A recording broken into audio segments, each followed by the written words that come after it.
Okay, I think we're live. It's late. Sorry, I'm late. It's 1:17 a.m. It's 11:23, 2025. We're pretty much blowing through November here. It's almost Thanksgiving. Good to see everybody in the chat. Sorry I'm late. Mustang's here.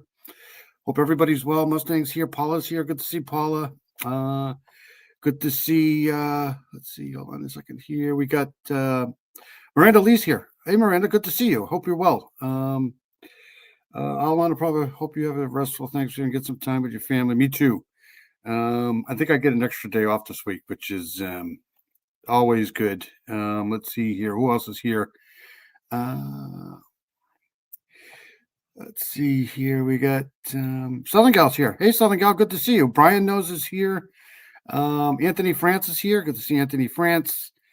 I think I know who that is. Unindicted co-conspirators here. Good to see unindicted co-conspirator. Good to see Miranda too. Southern Gal's right there. Good to see you, Southern Gal. Davis, best start to my Sunday mornings. Thank you, Paul. I appreciate that.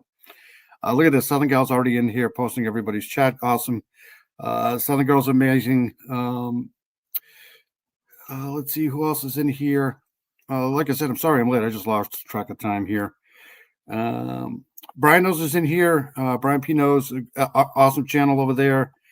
I know Shibby was live tonight too. I think hopefully I didn't butt into his live. And I think Enlighten in the Dark is on to like your cat pick. But good to see everybody. Like I said, Nicole is here. Good to see Nicole. Good to see V is in here. Mustang's been sick for 4 days. Mustang is in here too. Good to see Mustang. I hope you feel better.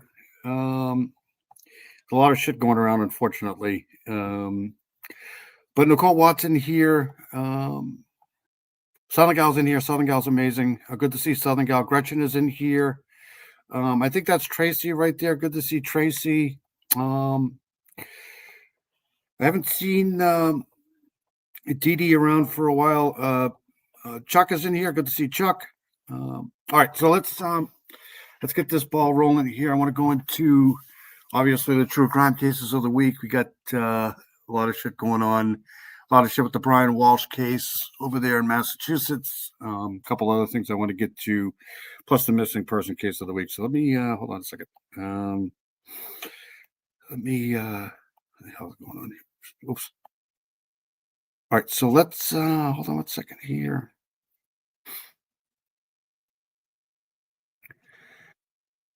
All right, hold on one second. Let me play my intro and be right back. I got a lot of things going on. This has been a crazy, crazy week. So let me play this and I'll be right back. Good to see everybody.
All right, so that's the end of that. Let's shut that off there. Mino Dino's in here. There's Sweet Dude right there. Good to see Sweet Dude. He's been doing a lot of lives lately. Sweet Dude's awesome. Been over there as much as I possibly can. Cryptex is in here too. Where's Cryptex? Mino Dino's in here. It's good to see Mino. Let's see. There he is. Cryptex is right there. Good to see Cryptex in here. Awesome to see Cryptex. Another great channel. Feel free to post all your channels in here. Got a tremendous amount of great creators in here. I subscribe to Shibby. I also subscribe to who else did I subscribe to? Somebody that was in here last week. I subscribed to I forget her name. But anyways, Cryptex is right there. Good. Awesome. Good to see Heather's in here too. There's Heather right there. I hope you're feeling well, Heather. Hope everything's going well for you. I know you didn't feel good yesterday because I saw you yesterday. But I hope you're feeling better. Southern Gal is awesome. She's doing all of this for me because it would take me forever to figure out all these people's channels here and putting them in the chat. So that's good news. All right. So let's get to it. Hold on 1 second here. Let me get rid of this. Share screen. We'll go to this one first because this has been on my feed for a while here, and I got to get rid of this here. So this is a case coming from Arlington. I think this is Texas here. Students from the University of Texas and Arlington's forensics program helped. This is interesting here because this is part of the college down there. The forensics department helped police crack this 34-year-old case of Cynthia Gonzalez. I got a couple of these tonight because there's another one going on with the Colonial Park murders there. Charles would probably know something about that there. But they've linked another case to him, not Charles, but the Colonial Park guy there. So let's play this here. This is the folk press conference here. We'll play some of this and then we'll move on to something else. But I wanted to play this first because this has been part of my feed for a while and it keeps coming up. So here we go. Jones, the Chief of Police for the City of Arlington. It's good to see everybody in here tonight. Hope everybody's doing well. I click on everybody's name and go to. That's awesome. That's why hopefully I do that the right way because everybody's got great channels in here. Big Fish is in here too. Awesome to see Big Fish. We got Charles was doing an amazing job on the Flora stuff here. So Charles got a great channel too. I haven't seen Dirty Diana around for a while. Hope she's well. But we got a lot of great creators in here, so I try to promote these guys as much as possible. So let's get back to this. Today, I'm excited to announce that the partnership we launched with University of Texas at Arlington earlier this year led to an arrest in a 34-year-old cold case. Earlier this month, homicide detectives obtained a arrest warrant for 63-year-old Jenny Perkins on one count of capital murder in connection with the death of Cynthia Gonzalez. Before I share more about that, I want to give you a little bit of background on how we investigate cold cases. Like all police departments, our resources are finite, and we have a lot of different needs that we have to address as an organization. We don't have a full-time cold case unit. Our homicide detectives work cold cases in between their regular active cases. But one thing for certain, we never change. What never changes is our determination to solve them, to deliver the victims and their family justice. On September 17th, 1991, 25-year-old Cynthia Gonzalez was reported missing by her ex-husband. She was last seen that night leaving for work, and she was never seen alive again. A few hours after she's been reported missing, officers found an abandoned vehicle in the neighborhood of 900 block of Cedar Springs Terrace. Her family said it was unlikely for that she wouldn't tell anyone where she was going or to leave her vehicle unattended like that. Officers began looking for a possibility that she could have been possible.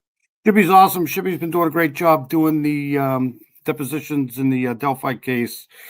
It's up to Shibby. Shibby's great. Shibby's awesome. But there's Southern Gal too. Southern Gal's amazing too. She's got a great channel. She does, tremendous work. It's always good to have Southern Gal in here for sure.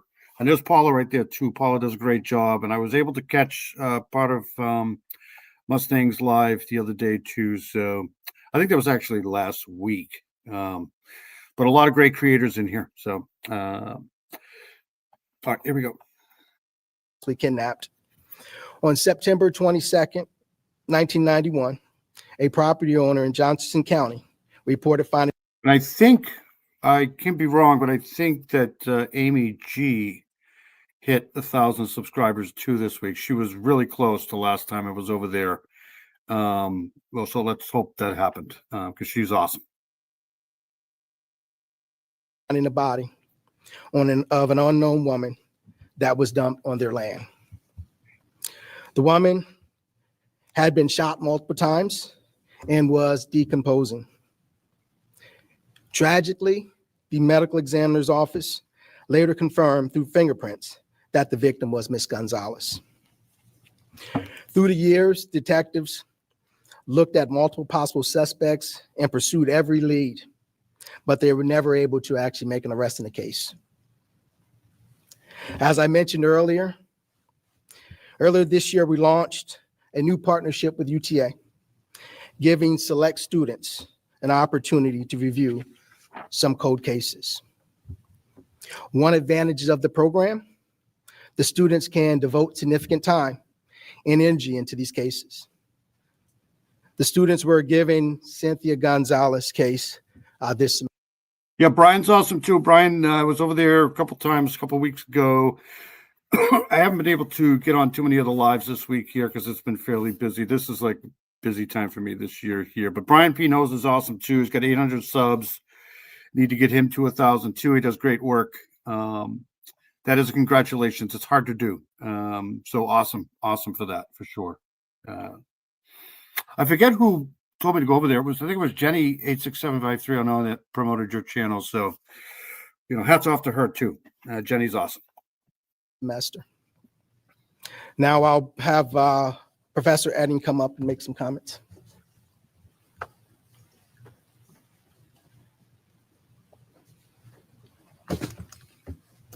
Thank you. It is indeed a pleasure, a tremendous. Wow, she's short. Hold on a second. That's too funny. Watch this. The cameraman was wicked slow. Watch this.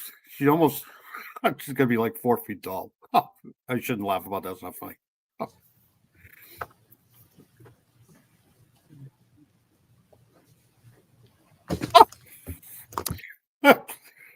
I just got to stop laughing about that. That's too funny. Oh my God, that's funny. Oh, she's got to be like a foot shorter than that other guy. Thank you. It is indeed a pleasure, a tremendous pleasure to be here with you today. I started a career in law enforcement based activities back in 1975. I know you can't tell, but I'm really old. And sure.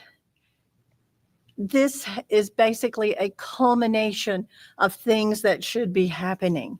Oh my God, that was too funny. They still don't have the mic. I mean, it's these people here. Look at this. It's 2025, and this is the best we could do for audio here. It's just a mic, one of these small microphone stands on top of it. It's so funny. Oh. And I've worked with many police departments through my time. I've worked in crime labs from 1975 until I left Tarrant County Medical Examiner's Office in 2012. Throughout my entire career, I taught college level forensic science courses as well. And so I've been teaching at UTA since probably the early 90s. And recently, they're always asking me if there's any new courses I might like to develop. And this was one that came to the front. We started talking about this potential, and I could not believe that it was actually going to happen. But that's going to go eventually. I'm going to do a blooper reel here with all the funny things that have gone on over the time here. This was one of them. That was straight out of like Naked Gun type stuff there. This fall, we chose 19 amazing students, and we do have some of those students here today. and I would like to introduce them. If y'all could come up and just quickly give your name and tell us what major you're in. Yeah. And of course, Preston, we're going to start with you always. So if you'll just do that for us. Preston Schroeder. I'm a criminal justice major with a forensics minor. My name is JC Concannon. I'm a biology major with a forensic science minor. I'm Jenna Lewis. I am a criminal justice and biology This is so cool. Look at all these smart people here. Oh, major with a forensic science. I'm Samantha Underwood with a psychology major and a forensics. oh. I'm Natalia Montoya. I'm a criminology major with minor in forensics. I'm Melissa Ramirez. I'm a criminal justice major with a forensics minor. I'm Karina Reyes. I'm a criminal justice major with a forensics minor. I'm Sarah Chipatelli. I'm a chemistry major with a forensics minor. Thank y'all so much. And I do thank them so much for what they've done. They have made this class. This is about half the class. We have 15. This is 8. So there are another 7 that couldn't be with us today. These are some of our outstanding students at the university. Yes, it's coming. It's I've been working on the blooper reel for a while, probably a couple of months here. But once I get that finished, we'll because there's a lot of bloopers for sure. It's just the way it goes. University who make these classes that I teach so enjoyable for me, and in this particular case, productive. To have a class that is productive is amazing. So y'all can sit down. I know y'all love this being in front of the cameras thing, but yeah. Let me tell you how this started. It was about a year ago. We were in a CRCJ week, we call it, where we're bringing in people out in the field, law enforcement and others, to share with our students what they do. We're trying to give these college students new insights into careers that they can have, how they can make themselves marketable for those careers. And This is interesting, though, how they used this university to do this, because I don't want to say it's a cheap way of doing it, but it's definitely something to think about. It gives all of these people experience with this stuff here, and it's probably a low cost type thing. And we try to give them all the information they need to prepare them for moving forward.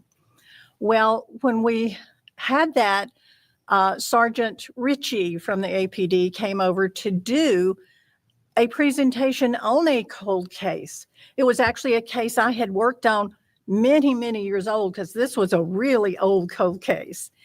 And I kept hearing him as he talked during this presentation about all the things he was trying to do in getting that particular case solved, which he did. That's why he was talking about it. And it was, by the way, of a UTA student. But he kept saying, I just don't have enough time. I just don't have enough time. I lived that life the whole time. And I still do live that life at UTA, but I lived it in crime labs, trying to make enough time to work on the cases, to do everything I wanted to do to solve those cases, to help the investigators have the information they needed to move forward with their cases. There are not enough people in crime labs. There are not enough detectives in departments. These people need to be supported so much more. But I just had this idea, as I kept hearing him say, not enough time. I'm like, to go through the files is what he was saying. And I'm like, I've got these brilliant students that have time. They're coming to school. They have to be here. They love good classes. I wonder if this would work into a course. And so I started talking. Professor Davis, Dr. Davis at UTA was my then supervisor, and she had a lot of contacts at APD, and she took me over and we sat down with Chief Dishko and Lieutenant Ritchie and some others, and had these conversations about, would this work? And they were so supportive. They were so for this idea. And so working with university officials and bringing everyone together, that all happened. And here we are in 2025 fall with our first case, 15 students in this class. APD came in and brought them just these little flash drives that turned out to be massive amounts of paperwork that these students have diligently gone through. This is actually quite interesting here how they, it's a lot of work. Class period by class period. And by class period, our classes are normally 90 minutes. Every time I would come in, I would have office hours before this course. The students would already be there. Okay. The students were there hours afterwards. I stayed with them afterwards. I came in early many times to be with them. And Hope you're doing all right, Biggie Fishy. I'm pretty sure you're Big Fish. Sorry. It's okay. I think I'll switch to weed. That's probably a good idea. I have enemies in here. I have to limit what I say, Fishy. Oh, that's terrible. Good to see you, Mustang, for sure. Good to see Heather too. I hope Heather's doing well. I know she wasn't feeling good the other day. All right, there we go. try to guide them in any ways that I could. We got them information they needed, and they worked so hard. I could not be more proud of these students. It's all about them. They have done the hard work. And it is just indeed my pleasure to be here and let you know that's how that course started. We have it on, and by the way, these students were chosen. I was given that ability to go through applications and choose the ones. And some of their essays that they wrote were just amazing as to why they wanted to take this course, because they did want to help law enforcement. They did want to help the families of these people whose cases have not been solved. So they are very dedicated to what they've been doing, and they've been a great class. And I just thank them so much for all that they've done to make this work. And I was told to keep it short. I'm not good at that, but From Professor Eddings' discussion, the students were very proactive in communicating with our detectives. In this case, they asked several questions about a woman named Janie Perkins. Our detectives were intrigued by the questions, so they took a deep dive into the case file, learning everything they could about Miss Perkins. Miss Perkins was a friend to Miss Gonzalez, who would frankly hang out with her. Detectives of the 90s looked at her because they learned that she and Miss Gonzalez had shared a love interest.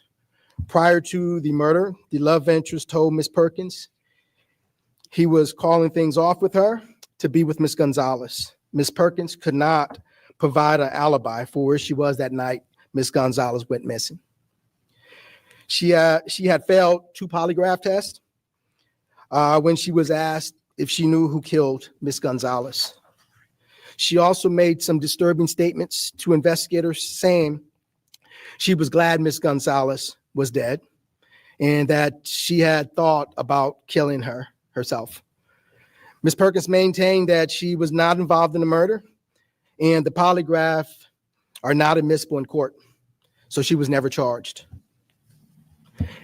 In reviewing the case file, our detectives learned that witnesses had come forward stating that Miss Perkins admitted to them This is a fun statement right here. You all have wrenches here so nobody can time anyone out. It's too funny. Sorry. she was involved in the murder and provided them specific details. So that's her. That's the suspect right there. She was arrested November 6th, so a couple of weeks ago. Detectives compared those specific details to the evidence. Oh, they're charging her 1 count of capital murder. And they aligned, showing that Miss Perkins knew information that only a killer would know. They believed that they had probable cause to arrest. Knowing the killer, not a killer, the killer. After consulting with Tarrant County DA's office, they obtained a warrant from Miss Perkins. On November 6th, she was taken into custody without incident. Our homicide detectives recently. I think you're all moderators in here. It's good to see Dino in here too.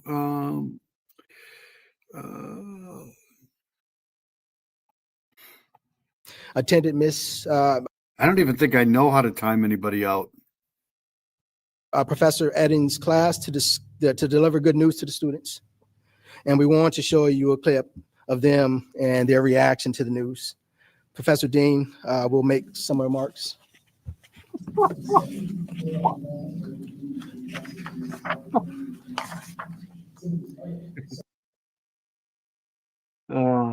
It's always good to have Dino and Shibby in here.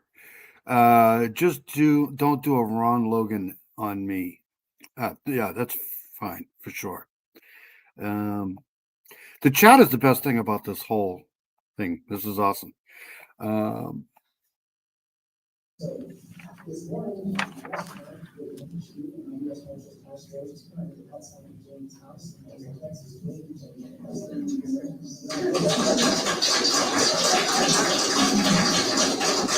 All right, so that's the end of that. I thought it was going to be something important, but it wasn't. But they got this suspect anyways. I'll just kind of read it. In reviewing the case files more thoroughly, current homicide detectives learned witnesses came forward who claimed that Miss Perkins had admitted to them she was involved in the unaliving and provided them with specific details about the unaliving. Detectives compared those witness statements to the evidence in the case, and they found they aligned. They believe this demonstrates Miss Perkins either participated in or facilitated Ms. Gonzalez's kidnapping and unaliving. I don't think they expected any of this lighting would strike them first time. So that's the end of that. We'll move on to something else here. I just wanted to play that because actually I wanted to play that last week. I just ran out of time. All right, so we'll go to this here for just a few minutes here because this has been going on all over the place too here. This is this, I don't know if you guys have heard about this here. This is the,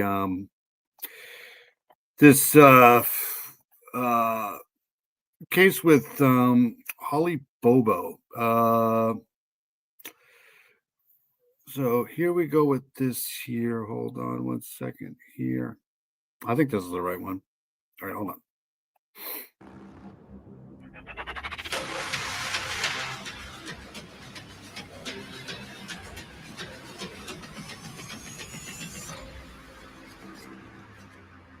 I'm Vinnie Politan. The subject of my investigation, the brutal murder of a nursing student from Tennessee named Holly Bobo. Okay, Mustang. Do you need my email?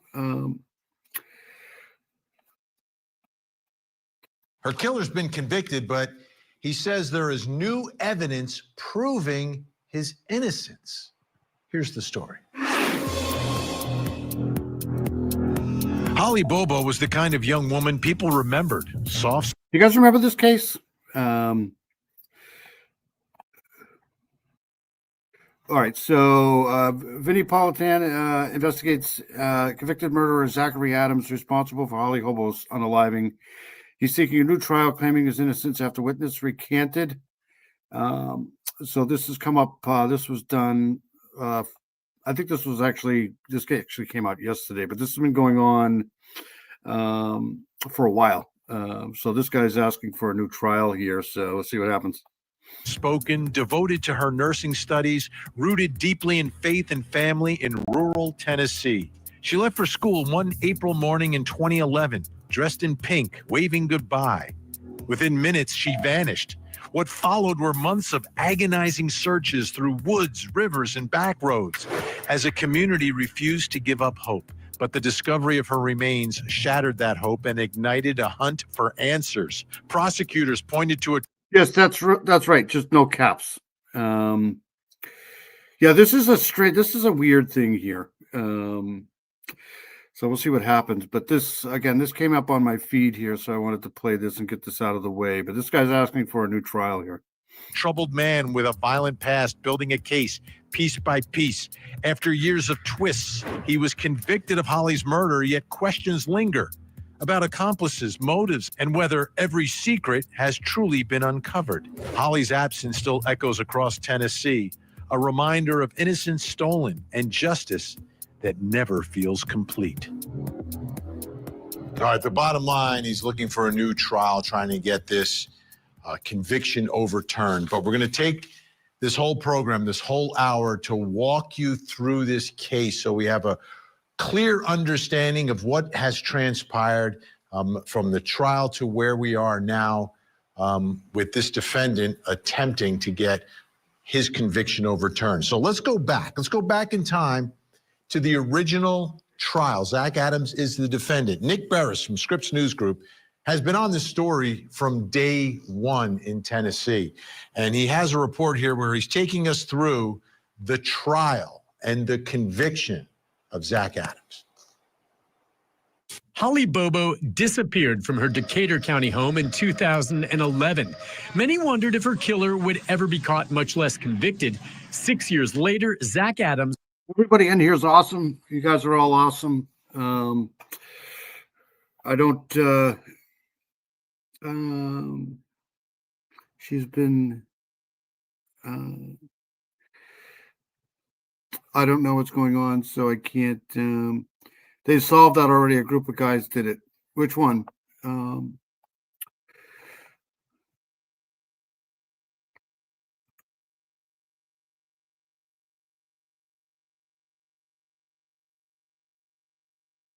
Everybody in here is awesome. I appreciate everybody being in here for sure. Stood trial for murder. She was taken, that she was kidnapped, that she was raped, and that she was murdered. But this was no open and shut case. Yes, some of Bobo's remains were recovered, proving she was dead, but prosecutors had no DNA evidence linking Adams to the crime. No blood, no semen, a fact his attorney made clear to the jury. Zachary Wright Adams is 100% innocent of the charges he is facing in this case. The Bobo murder is a death penalty case, but the evidence that led to Adams' indictment was also The Innocence Project that's doing this, or is this his own lawyers? I've got to look this up here. circumstantial. In fact, the case hinged entirely on witness testimony, and the key, the star witness, was Adams' co-defendant, Jason Autry. I have the greatest chat. I have the greatest chatters, awesome people in here. Everybody in here is equal in my opinion, except of course Shibby, but we like Canadians in here. But everybody's awesome in here. Even Shibby. Shibby's got a great channel. Going to try to start sending people over there too. He needs some support. So, been doing a great job for sure. And so Jason Autry was able to sell his death penalty to the government for a tall tale. Yes, Autry and Adams' younger brother Dylan were both also charged with Bobo's murder, but Autry turned state's evidence. I did not kidnap. Take off, eh? Did not rape, and I did not kill Miss Bobo. Autry admitted to some involvement. He told the jury he did try to help Adams get rid of Bobo's body, which they drove to the Tennessee River. And I grabbed the upper torso of Miss Bobo. Zach come around, let the tailgate down. I brought the upper torso to the end of the tailgate. That's when Autry said he heard moaning and realized that Bobo was still alive. He testified that Adams then shot her in the head. A bullet hole was found in Bobo's skull. It was Autry, along with the testimony of other witnesses who told, among other things, of Adams bragging about triggering the murder, that ultimately convinced the jury to convict. But has the jury reached a verdict in this case? There was no doubt. As they're polling the jury to see, is this your verdict? Is this your verdict? The jurors were yelling out, yes, it's my verdict, before the judge got to them. So they were enthusiastically claiming the verdict. Jennifer Thompson felt the jury would surely sentence her clients to death. But then the prosecution offered a sentence of life in prison with one condition. Adams must look Holly's mother, Karen, in the eye at sentencing. But I would like for Mr. Adams to look at me when I speak to him. Probably not. I know that my daughter fought hard for her life. And that was it. No conviction will ever bring Holly Bobo back. But a jury of 6 men and 6 women finally did deliver what the family, prosecutors, and so many others sought: justice for Holly. So as you heard from Nick, this was a case, it took a while to solve, but you've got the evidence, not DNA, not blood. It wasn't that type of evidence. It was a co-defendant testifying against him, and then allegations that he was running around bragging about this. And that brings us to the first question in our investigation. And it's about the first case, the first trial. How strong was the evidence against Zach Adams? Right? Some people might think it was extremely compelling. I haven't seen Barbara around for a while. Hope she's okay too. I haven't seen her for a while. Hope she's well. Some might think it's not compelling, that they just wanted someone to pay the price for the murder of this beautiful young woman who was loved. Let's answer the question. Let's bring in our guest. Joining us is Chief of Police at the Talladega College in Alabama, retired homicide detective Chris Anderson is with us, and Tennessee criminal defense attorney Frank Lanham. Great to have you both here. Thank you for being here. Chris, I'll begin with you first. As a homicide investigator, a case like this, you don't have the DNA. You don't have blood. You don't have semen. What you've got is a co-defendant, and you've got allegations of the killer bragging. How would you sort of stack that up in the world of homicide investigations and evidence? So these are the cases, and first off, before we get started, I want to make sure I offer my deepest condolences to the victims and anyone that has lost a loved one then concerning this case. When you have cases such as this, the one thing that we as investigators hate are cases that we don't have that DNA. You would love to have a DNA case where you have a hit that absolutely proves that at least that the defendant in this case was there on the crime scene. And you know, you blow on 3 or 4 witnesses who would definitely say, 3 or 4 credible witnesses that would definitely say that. I'm pretty sure he did get life.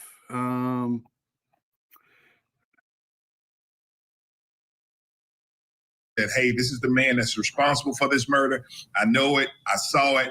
I took pictures of it and videotape, but you don't have that in a case like this. And these are the cases that most homicides, especially homicide investigators like me, despise. You know, there are still a lot of questions in this case. You don't have really credible witnesses in the case, you know, but you still have to go along with the jury. A jury. Once you get convicted, it's almost impossible to get a conviction overturned. There's got to be, you almost now have to prove way beyond a reasonable doubt that you didn't do it. It's not easy to get cases overturned. 3 of his peers listened to all of the evidence that was presented, and they came back with the conclusion that they came with. So you have to add some credence to what they did and what I think Amy G's here. Yeah, Amy G's right there. Good to see Amy G. Believe it's Tracy. Is it Tracy Asks? That's the handle. Anyways, she's awesome. Gretchen's in here too. There's Gretchen right there. And I think Amy G hit 1,000 subscriber thing, so that would be great if she did. She's awesome. She's just an amazing person. So it's always good to have her. Daisy Asks right there. Sorry. I must be on crack. That's a channel right there. Daisy Asks. Thank you, whoever put that in there. Whoops. They went through in a case like this. So like I said, you know, we could argue the points, and I'm sure we have an excellent defense attorney that's going to say something completely different than what I'm saying. But you have to listen to that this is what we have. This is what was presented before a jury, and this jury did decide to convict this man. All right, Frank, I want to put this up on the screen. The key witness was Jason Autry, right? He did get a deal. He testified against. So this is the guy that testified against Zach Adams here in this case of Holly Bobo, and he got a deal. He only served 8 years and released in 2020. So he got a huge break in this case here, but like I said, he's this guy here is trying to get this case overturned here. Zach Adams, he served 8 years. He was released in 2020. He's out. He's out. So let me ask you about the strength of the case, the strength of this evidence. Now, It's direct evidence, right? This man said he saw Zach Adams put a bullet in Holly Bobo's head. That's direct evidence. That's not circumstantial. Yeah, Amy G is great. I try to get over there as much. Amy G's on a good time. She's on usually in the morning, early morning. Maybe it's because she's over there in Australia, but it's perfect time for me because I'm just about to get home, so I'm able to get on there. Or usually I'm already home. Southern Gal's awesome too. Southern Gal is she's amazing, just amazing person, amazing people. And Lighting the Way Home is good too. Peggy O is great. And Mind of Monsters is great. I hope she's doing better. I know she's been sick for a while, but all great channels for sure. And then of course Arctic is awesome too. What are your thoughts? Well, you can answer this question. Is that what they call a 10-gallon hat? With a question. And part of it is the statement that the police officer, the investigator, just made. There are still questions. A man just has received a life sentence when an investigator says there are still questions. The number one statistic, the cause of wrong. What's the matter with Mustang? Amy, I'm doing better. What was wrong with Mustang?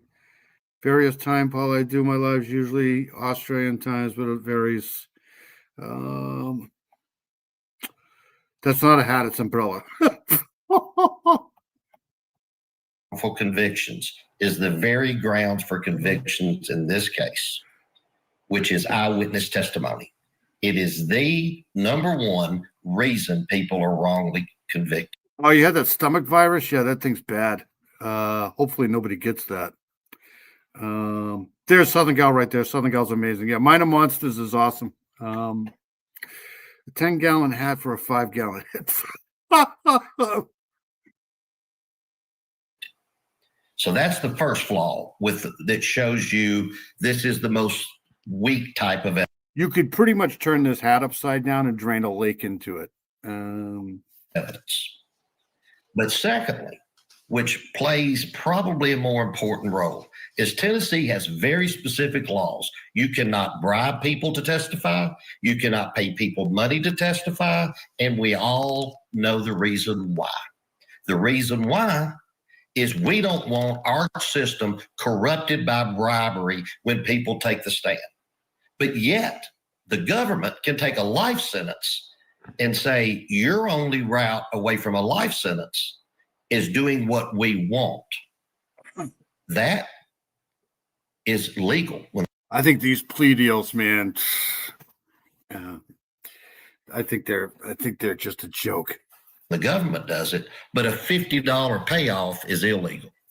So if buying testimony with life is not damaging. Just Peggy O right there. Just talking about Peggy O. Peggy O's right there. Good to see Peggy O here. Another great channel there. Where's Tracy? Hi, Tracy. Yep, Gretchen's here too. Awesome people here tonight. Always good to see everybody here in the chat. I haven't seen Charlotte forever. I hope Charlotte's well. The credibility of a trial. I would like to know what is.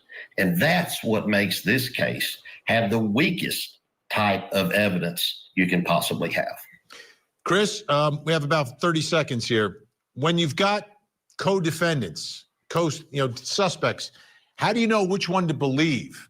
How do you know when someone is telling you the truth versus just trying to do whatever they can to save their own skin? You know, and these are the cases, like I said before, and I'll stand by this. And, these are the cases that we hate to see as investigators, because when you offer a co-defendant a deal, they have incentive to lie. I'm just going to be honest with you. And it's not that they may be telling you the truth. So, but they still have that. That's always going to be a question. And that's not. If Tracy's in here and I missed her, I'm sorry. But hi, Tracy. How are you? Good to see you. Not I don't know if that's a question that could ever be answered, but I will say this. You have to look at the corroborating evidence. That's the telltale sign of everything, the crux of this case. Gotcha. Chris Anderson, great to have you. Thanks so much. Frank's going to stick around. All right, so let's get out of this here. I just wanted to play that there because there's a couple of these here that have been on my timeline for a while, and I've been trying to go over them and kind of at least check them off, right? There's Miss PJ right there. Awesome. Thank you, Southern Gal. All right, so let's go to this here because this has been making a lot of news too. This is the whole slow boat to China thing here. This is this Carnival Cruise here thing. Anna Kepner's teen step sibling is now considered a suspect in her unaliving, according to court filings. I don't know if you guys have been following this case here, but this has been all over the place. So this Anna Kepner was unalived while aboard a Carnival Cruise. Authorities have not announced charges in the case, but this guy here is a person of interest here. This was done on the 22nd here, so let's check this out here. In true crime, we've got some new information coming out about the cruise ship death of 18-year-old Anna Kepner. It indicates that Anna was staying in the same room as the suspect, her 16-year-old stepbrother. Her body reportedly found underneath a bed inside of her cabin and possibly covered up with blankets and life jackets. The parents of the stepbrother in question have admitted that their son is a suspect. They're in a custody battle over their 2 minor. Is it a suspect or just a person of interest? I don't know. Minor children, so we're pulling the court documents. And during a custody hearing, the attorney for Anna's ex-husband, Thomas Hudson, spoke out about what was allegedly happening on the cruise. And you can see the mother in the top right corner. I hope Dee Dee's okay. Dee Dee's amazing. Yes, we all miss Dee Dee. Hope she's okay. Hope she comes back soon. Taking a digital break. Okay, that's understandable. Yes, Dee Dee's awesome. Of the hearing, we want to show it to you. Let's look. Your Honor, it's our understanding that because the cruise was in international waters, that the young child, not the 9-year-old, but the 16-year-old was allowed to drink. The teenagers were given their own room in which to stay. Just a lot of circumstances that showed that the mother in this case was not exercising appropriate supervision over this child or the other child involved. Reports online indicate that another male sibling was also staying in the same room with Anna and the 16-year-old suspect. So these two boys were apparently sleeping in the cabin with Anna dead underneath a bed. It's a grim thought. But what can we learn from the cabin itself? Let's talk about this. Let's bring in our power panel. I want to welcome in now Professor Mike Alcazar, also retired NYPD detective, and attorneys, both practicing criminal defense in the private sector, and former prosecutors, Joe Tamburino and David Bruno. Good morning to you all. Let's start with the cabin and what we can learn about this. These cabins, if anyone watching at home has ever been on a cruise ship, they are tight, small spaces. Detective Alcazar, your thoughts starting there, please. Well, as the responding investigator, I would definitely canvass for surveillance, examine the scene. Hopefully, by the time the ship pulled into port, the staff didn't disturb this crime scene. So, from what we're hearing, it looks like it was staged. Somebody was trying to hide something. So it would lead me to believe that, this could have been something maybe perhaps accidental and they panicked, or it could have been a homicide and they panicked. So I think there's going to be a lot of DNA evidence that will be gathered and processed from that scene. Most definitely. Joe Tamburino, let me go to you next. Well, she probably has a lot of assholes that attack her too. So we love Dee Dee. Dee Dee's awesome. She's an amazing person. Yep, for sure. But everybody, I took a break. What was it, last year? Sometimes you gotta just life happens too sometimes. So we miss you, Dee Dee. Hope you come back soon. Your thoughts about the cabin and the sleeping arrangements with these young people? Well, good morning, Julie. Thanks for having me on. Oh, I have a number of problems with the whole thing. I mean, number one, why are you putting all these young kids together with alcohol? She's not old enough to drink. You have step siblings there. I mean, I just think Look, you can do whatever you want, man, but kids are going to drink. Teenagers are going to drink. Just get over it. provision was lacking. That's number one. Number two, I agree with the detective. It looks like obviously this body was planted there. I'm also wondering, well, why put it under the bed? I mean, you're on a cruise ship. You got the whole ocean outside. Why didn't this? This is a terrible case. And I hate when they blame victims like that, like just because they got drunk, whatever. Just it doesn't allow people to murder people, right? It just has nothing to do with drinking. This person just dumped the body into the ocean. And lastly, what a forensics nightmare being on a cruise ship. I've only been on one cruise. I really don't like cruises, but how could you do a... Okay, so nobody cares about you. All right, we're trying to look into this case here. Nobody cares about your cruise ship repertoire, whatever. Forensic examination of a crime scene on a cruise because there are no trained police officers or investigators. I mean, yeah, they've got security, but it's pretty minimal. That's another great point, Joe. Thank you. The New York Post is reporting this morning that Anna's stepbrother was obsessed with her. Anna's ex-boyfriend claims that he saw that stepbrother climb on top of her once during a FaceTime phone call. David Bruno, your thoughts on the arrangements for bedtime with these kids and what we can learn from that cabin?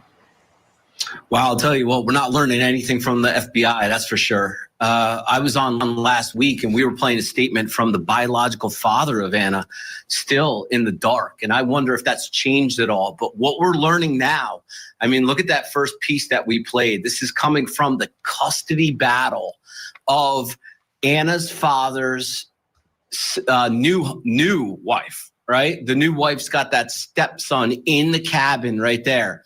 And if true, if this new report about the prior attraction and physical. Yeah, this case has been all over the planet on the news everywhere. So I just figured I'd cover it. It's, it's one of those whodunits, right? On a cruise ship.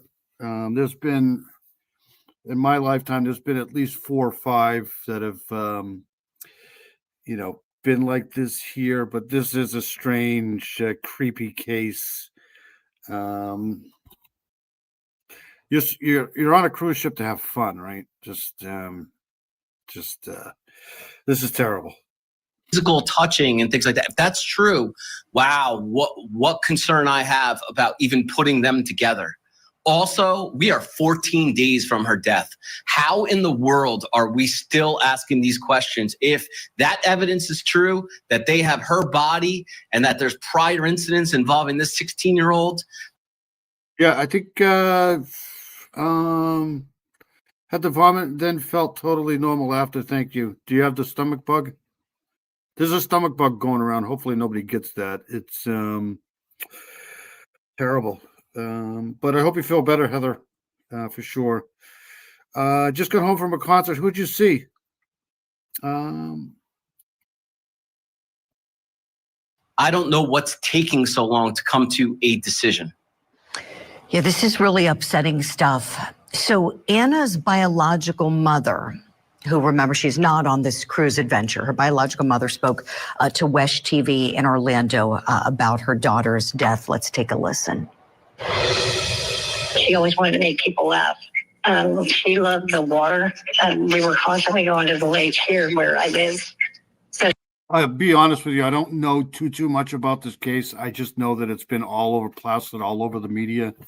I just know that this teenager here was unalived on this cruise ship, and they're thinking that it might have something to do with the step sibling.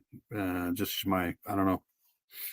she can go swimming. I found out through Google because I ended up Googling it because all the information the only information I had was my daughter was on a cruise. All right, so let's take a look at the family tree. So this is a blended family. We're going to start with Christopher Kepner and Heather Wright. Okay, so we just heard from Heather Wright on that little. Okay, so this is the father, and this is the stepmother. So that's her stepdaughter. Voice clip we just played. So these two are the parents of Anna Kepner. So he must have custody. They separated. Christopher later married Tabitha Kepner, and they have 2 children together. Okay. All right. So this is all right. Half siblings. Okay. So there we go. So that's okay. Those are Anna's half siblings. Then Christopher married Chantel Hudson. Chantel was previously married to Thomas Hudson. And we don't know how many children they had, but we do know that Chantel moved to Titusville with the youngest 2 children, and that those 2 children of Thomas. This is when it gets confusing with me. Okay. So there's wife 1, wife 2, wife 3. And Chantel are Anna's step siblings, one of them being that 16-year-old boy. So there's 1, 2, 3, 4 step siblings, or 2 pairs, and then Anna Kepner. Boy who is suspected in having something to do with Anna's death. Now, Anna's ex-boyfriend spoke to reporters after Anna's funeral, which was just yesterday, and said that the stepbrother was obsessed with Anna. Whenever I was on FaceTime with her and I was on FaceTime with her and she was laying down and the brother tried to go on top of her. Okay. I'm telling you one thing, if I was lucky enough to go on a cruise ship when I was 16, 17, 18 and my parents were on there, I'd be drinking. I don't care. I mean, that's just, So Anna's stepmother says that her son spent some time in the hospital right after the cruise for an undisclosed reason, and that he has a psychiatrist appointment coming up early next month. So we're asking, does it sound like some charges are on the way for this young man? Detective Alcazar, what do you say?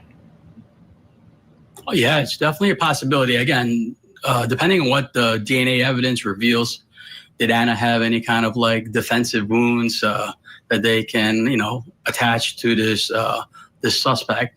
They're going to look at, again, the domestic turmoil history. They're going to corroborate the statement that ex-boyfriend just said. So they're going to try to establish, was there like some kind of pattern of violence that, that can help perhaps for courtroom testimony? Right. Joe, your thoughts? Do you think this young man should expect charges?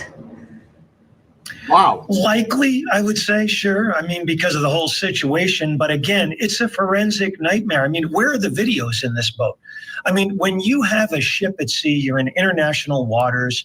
I mean, even if the ship has an American flag, which many of them don't, they're all registered out of Panama or some other country. This could be really problematic. I mean, was this scene preserved? Did they go to the neighboring cabins? Did they look at all the videos? I mean, these ships have video cameras everywhere. I mean, these days here, you couldn't pay me enough to go on a cruise ship. I just, years ago when I was younger, 20s, it sounded like a great idea. Nowadays, no thanks. Were those viewed? Were they taken by police? So, again, it's just a nightmare for an investigation. Definitely, Joe. David Bruno, your thoughts? Does this kid need a lawyer? Yeah, we also know in the family filing that the mother has invoked the Fifth Amendment. Yes, Nicole is awesome. Nicole is amazing. That is, I have, that's fine, but Fifth Amendment does not apply to the protection of her child either in Florida. There's only a small handful of states that honor a privilege between the parent and the child. Florida's not one of them. So in the event that she does have information about the minor, then there is a way to compel her to testify and the threat of contempt to get information from her if she has it against her child. David, thanks. I have a statement from the cruise line on Anna Kepner's death. It says, quote, Carnival Cruise Line is fully cooperating with the Miami office of the FBI. It is up to the FBI's Miami Public Affairs Office to provide further details. Our focus. The Carnival Cruises, yeah, this is, I'm sure they're cooperating. I do agree with what the guy said about it being over in international waters. I mean, things go on cruise ships that you probably wouldn't be able to find on American soil, but hopefully they get to the bottom of this. But I know it's difficult. Focus is on supporting the family of our guest. And that cruise ship has already set sail on another voyage. Detective Alcazar, is that? Yeah, they're not going to stop going on voyages. I mean, it's money. That at all problematic that crime scene has essentially been released? Yeah, we seen that in the Coburger case, right, where they demolished the house. Now here they're putting that room back up, in the cruise. So hopefully, like our colleague said, they hopefully process this very daunting crime scene and gathered all the evidence. You guys are all awesome. Heather is an amazing person. We're glad that Heather's feeling better, although she's not feeling better now. But we love Heather. Heather's amazing. And Dino and Heather and all the great people in here. You guys make it all awesome. Amy Bradley. Okay, so that's the end of this case here. It's not the end of the case. I'll keep following this here, but it's, yes, Amy G is awesome. Amy G, she's just got that voice. You can listen to Amy G forever. Like literally just, she's got that great accent and she just talks really good. She's great. All right. All right. So I'm going to go to this case here. This is a little bit closer to home here.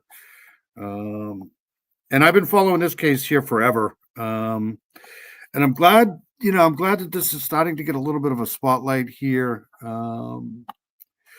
Like I said, finally, they had a huge thing at the State House a year back, I think it was now, or over the summer. I forget when it was, but they were picketing outside trying to get some of these. I think there's 130 cold cases in New Hampshire that haven't been solved, and people are starting to get really frustrated, and they've been frustrated. So finally, they got this new 24/7 cold case unit here in New Hampshire, and they're really starting to, at least discuss some of these cases that have been going on forever. And here's one of them. This is the case of Roberta Miller, or Bobbie Miller. I haven't done a live on this case here, but I followed this case. I've been following this case for forever.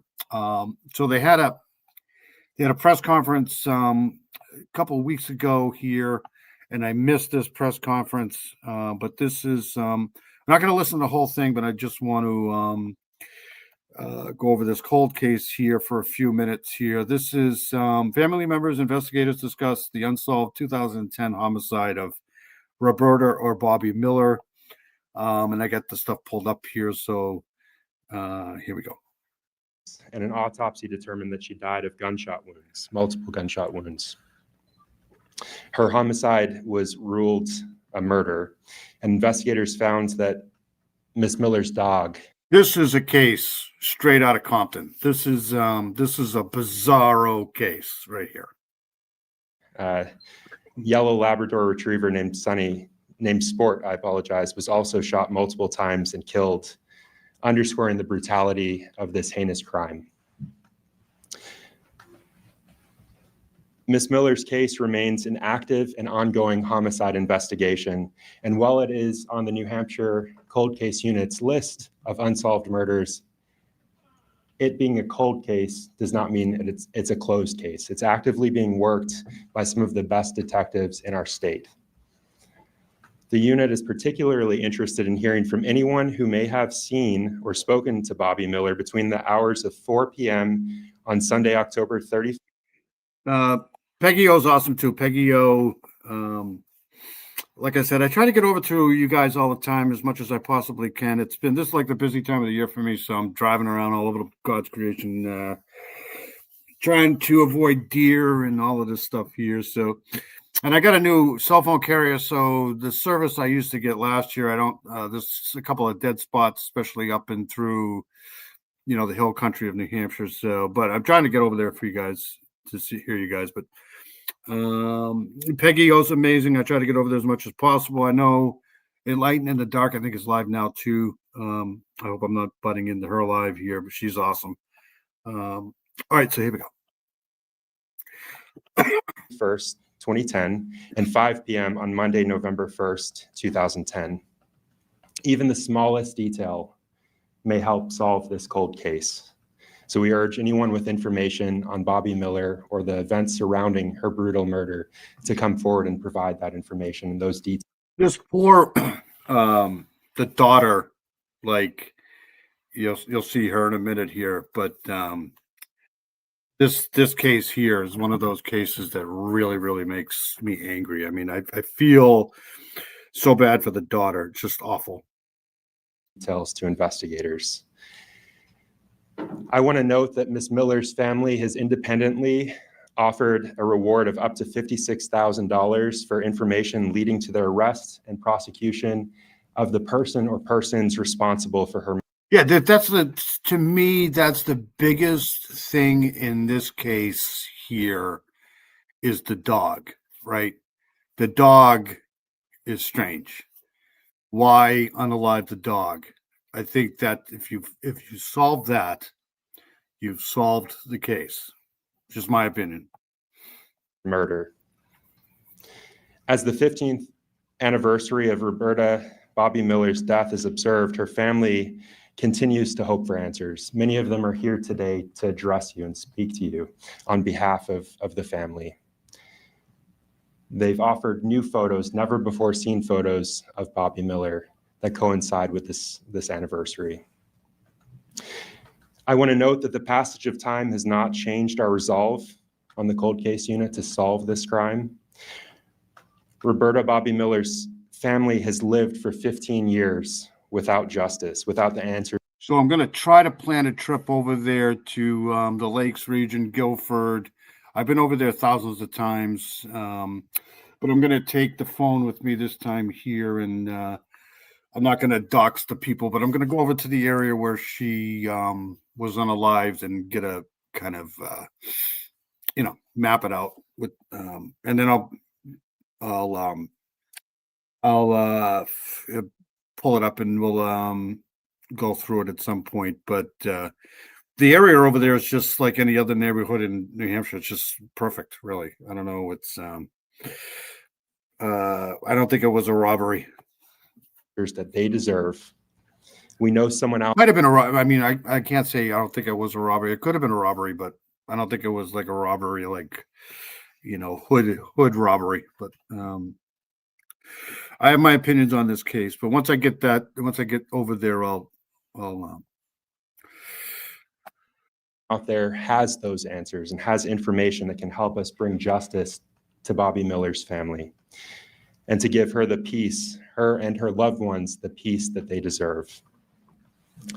I can't note enough that even the smallest detail may make a difference. So we urge anyone with that information to come forward. The New Hampshire Cold Case Unit can be contacted directly by phone at 6.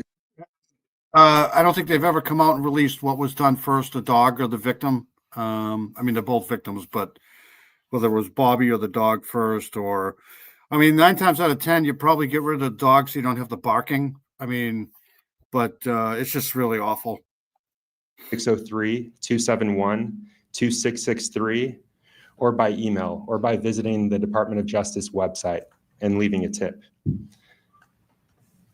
The new photos, never before seen publicly photos of Bobbie Miller, will be released after this via email.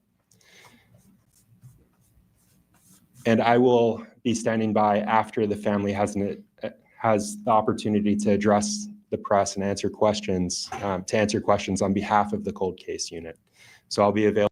New Hampshire is right up there with the horrible states. Like they don't, this for one, like the nobody's going to hear any, like the family doesn't know any, the law enforcement's not going to tell the family anything. That's just the way it goes. But they don't tell anybody anything at all, nothing, zero, even the public.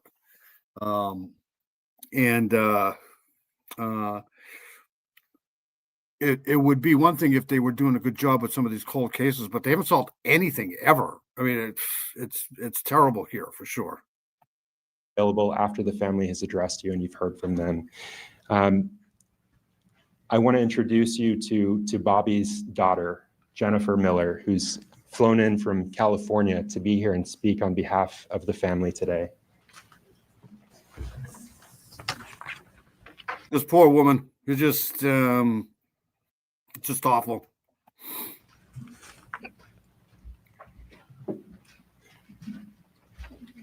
I just feel so bad for her. I got to get over there.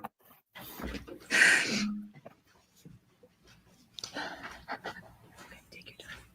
Take your time.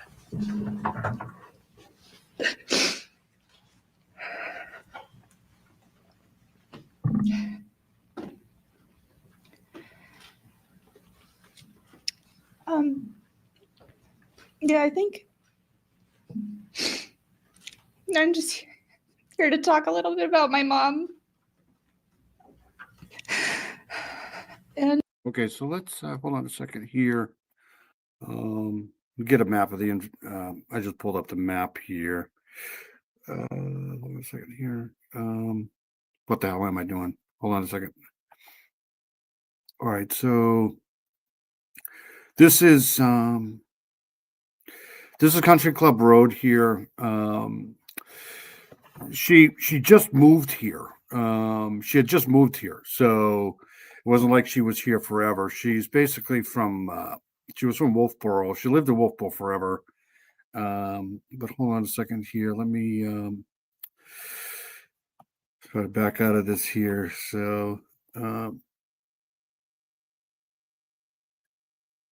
here's New Hampshire here. It's basically the Lakes region here. We used to have a place over here, just a campground here we used to go to all the time. But there's Wolfboro there. There's Guilford there.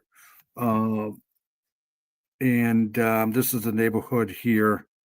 But like I said, it's a very quiet neighborhood town. Nothing pretty much goes on in Guilford except during the summertime when everybody's up for the the race. There's the race over here in Laconia here, but other than that, unless you're visiting the lakes here, but this is where this is, and I just wanted to give people an idea of where. I don't want to give the exact address and dox these people here, but all right, so let's get back to that. What am I doing here?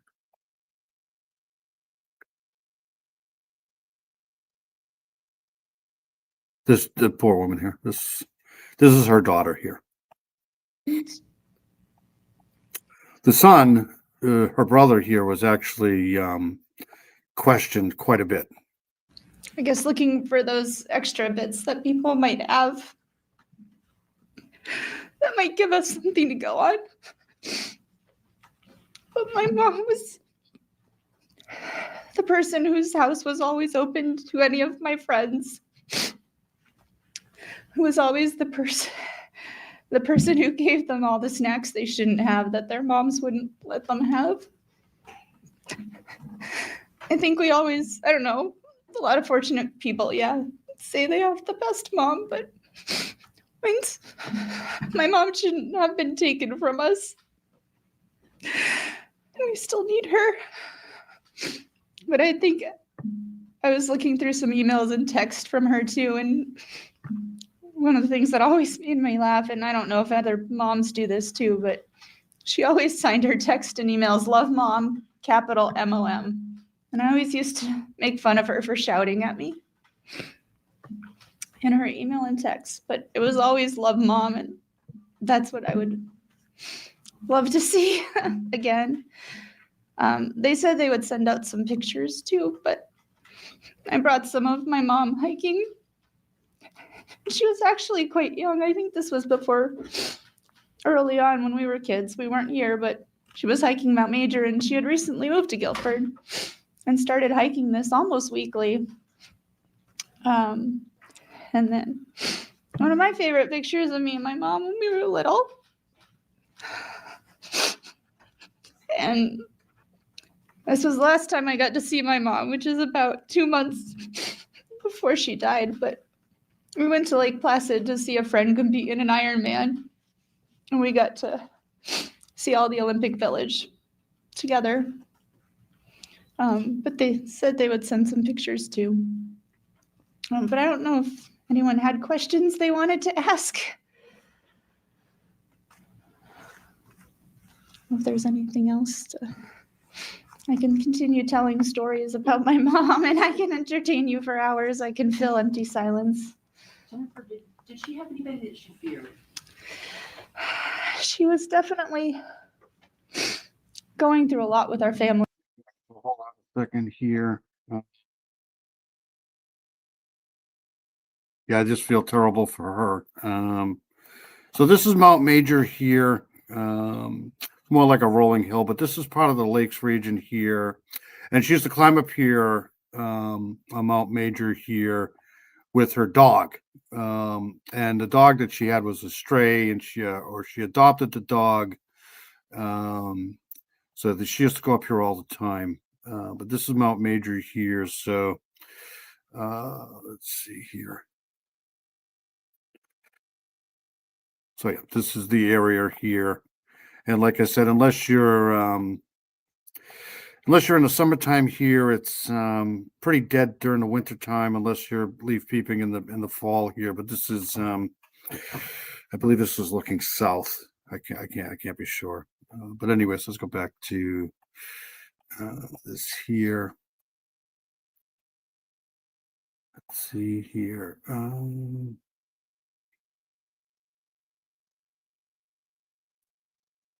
And I think that's been well documented. There was no one, that she was necessarily going around saying, but there was fear in my family, and just a tough time going through what my family was going through. It's interesting how in this press conference here, where they let her talk and they let her receive questions from the media, and they didn't really interrupt here too much. This is strange. How old were you at the time? I was 26. Where do you live now? Last that you were in Colorado. Are you in California now? I live in Pasadena, California. If I could do it all again, I would take a job here to put me into the house that night. There's been some changes in the Department of Justice where they have increased the cold case unit. Are you hopeful that new eyes and new, fresh blood on the subject, or focus on it could make a difference here?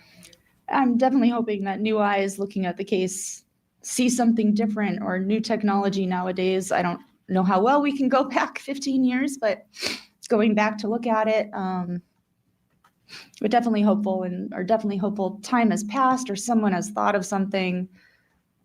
I've said this in the past, but one of my biggest fears is they saw someone walking down the street in a mask, and it was Halloween. You just wrote it off. That's what you expect. Halloween seems like a great day. That's right. This happened, I believe this happened Halloween night. All right, so hold on a second here. Let's hold on 2 seconds here.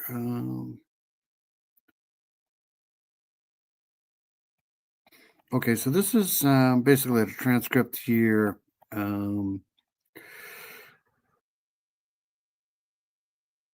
See here. 54-year-old Bobbie Miller and her dog were found unalived in Guilford November 1st, afternoon 2010. It didn't take long for the public to point the finger at her former husband. So they had just gotten divorced, and they were going through, I think it was a 3-year divorce, and they finally this is what makes this case really bizarre, because there's a lot of shit going on with the husband or ex-husband. His house is actually burned down around the same time that this woman here is unalived, but he was living all the way in Maine. So the circumstance might be convincing, but over a decade later, no one has been arrested. Her family awaits alongside many others for closure on unsolved homicide.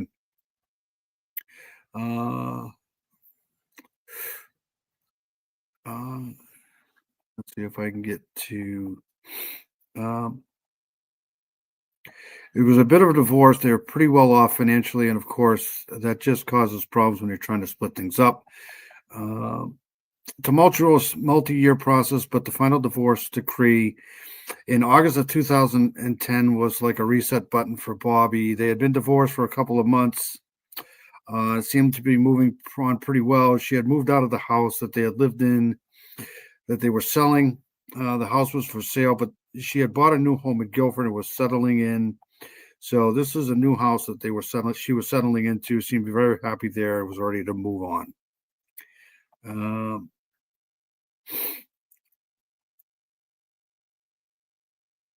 So they lived in that Wolfboro home, New Hampshire, with Gary and the kids nearly as long as they'd been married. Bobbie bought herself a home in Guilford, which is about 35 minutes away on a good day. Hold on a second here.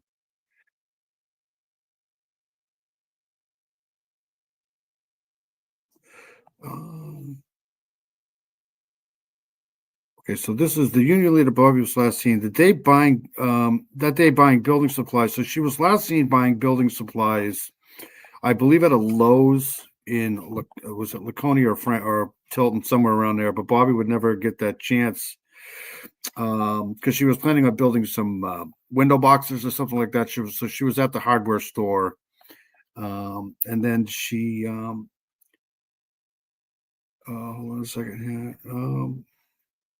The home where she was building her new life would soon become the scene of the unaliving. On the afternoon of Monday, November 1st, 2010, a 911 call requested help at the 123 Country Club Road in Guilford, New Hampshire. Police responded to the address by 4:30 p.m., and soon the whole road was shut down. Inside the house, they found her lifeless body on the kitchen floor. Investigators quickly realized that they were dealing with a homicide early on. And I believe the person who called 911 was her son. All right, so let's go back to this here. This is a very strange case here. There's no doubt this is a weird ass case.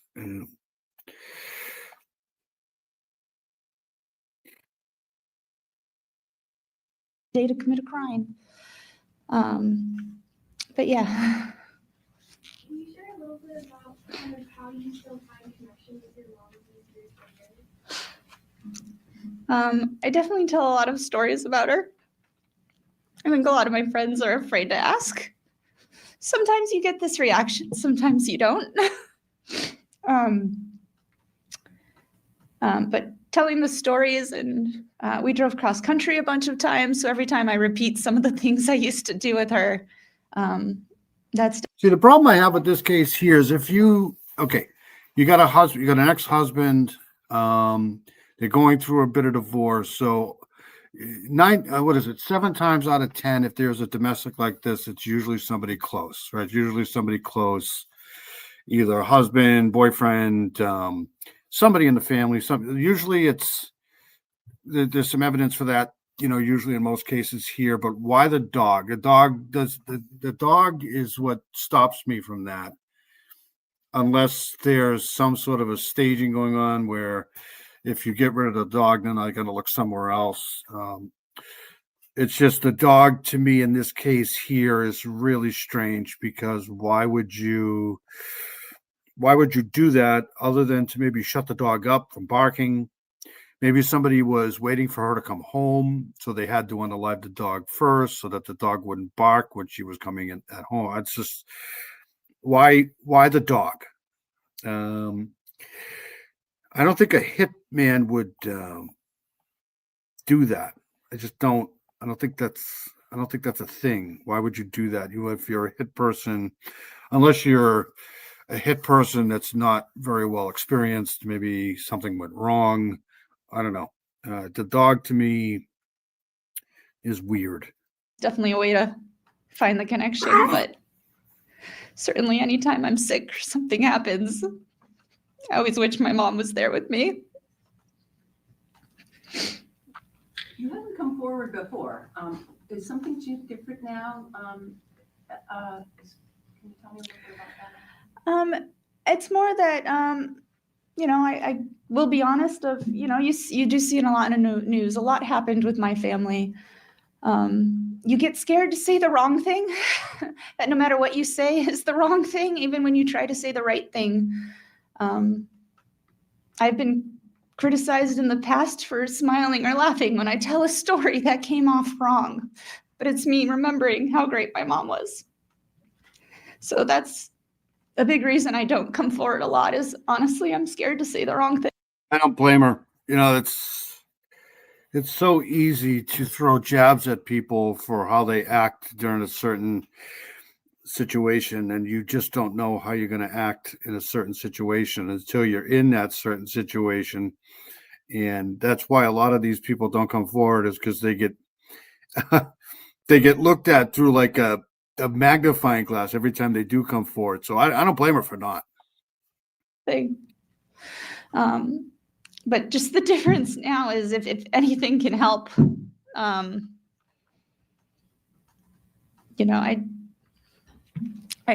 would do anything. So if anyone here thinks that this could help, it's worth doing.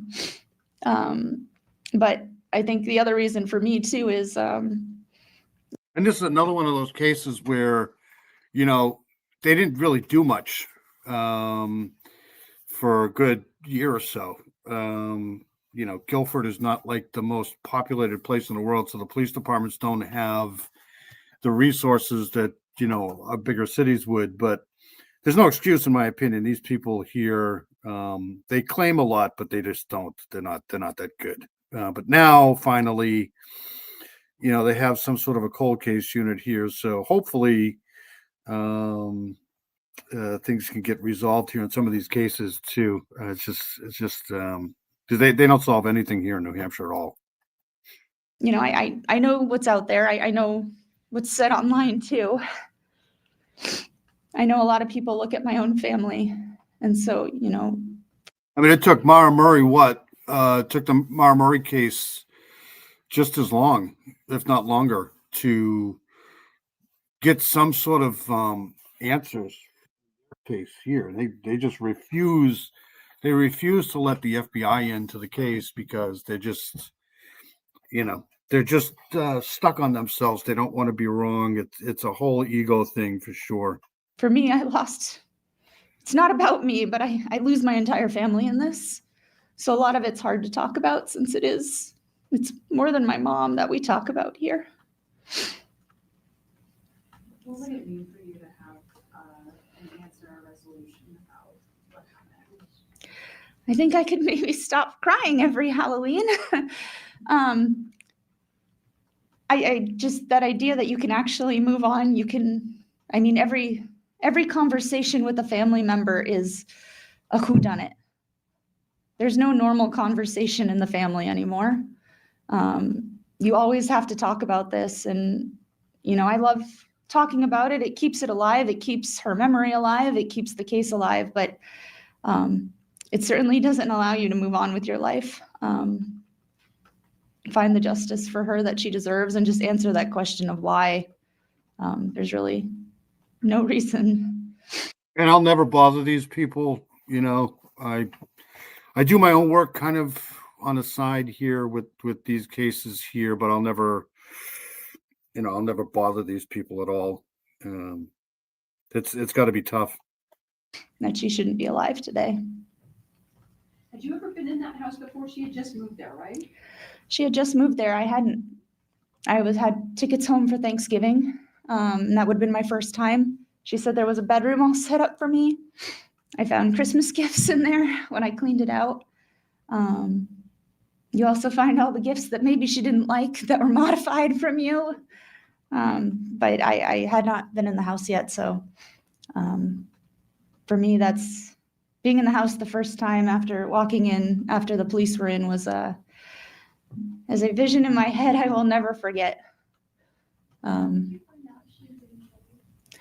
My brother called me. It was one of those days too.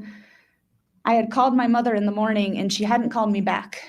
And that was totally out of character. There was no reason that she wouldn't have called me back. And so when I got that phone call from my brother, it was just instantaneously knowing that something was wrong. You know, right, if you have that relationship with your mom where moms like that are pretty good at calling people back, right? If you have that pattern with your parents or whatever, and then all of a sudden that doesn't happen, it sparks something in you where that's not normal, right? Because it's usually an automatic where, you know, what she's saying here, you instantaneously know something is wrong. It clicks that, wow, that's weird that my mom didn't call me back, right? So But my first thing that went to was a car accident or something like that, you know, the things your head usually goes to. And I remember, you know, I guess whoever did call me, advocate, you know, saying you need to sit down for this. But it was my brother, and he called with the state police. did you send me stuff on this case here, Paula? Yeah, this is terrible. Tell me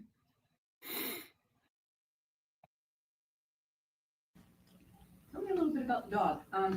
Was it a new dog to her? Was it a new dog in the neighborhood? Was it a barker? Was it a, you know, what can you tell me about Sport, yeah. He was a big dog. He was too much for my mother to handle. In reality, I think he pulled her arm out of her socket a few times. She had had him for a few years. He was a big barker. He still barked at me despite knowing me.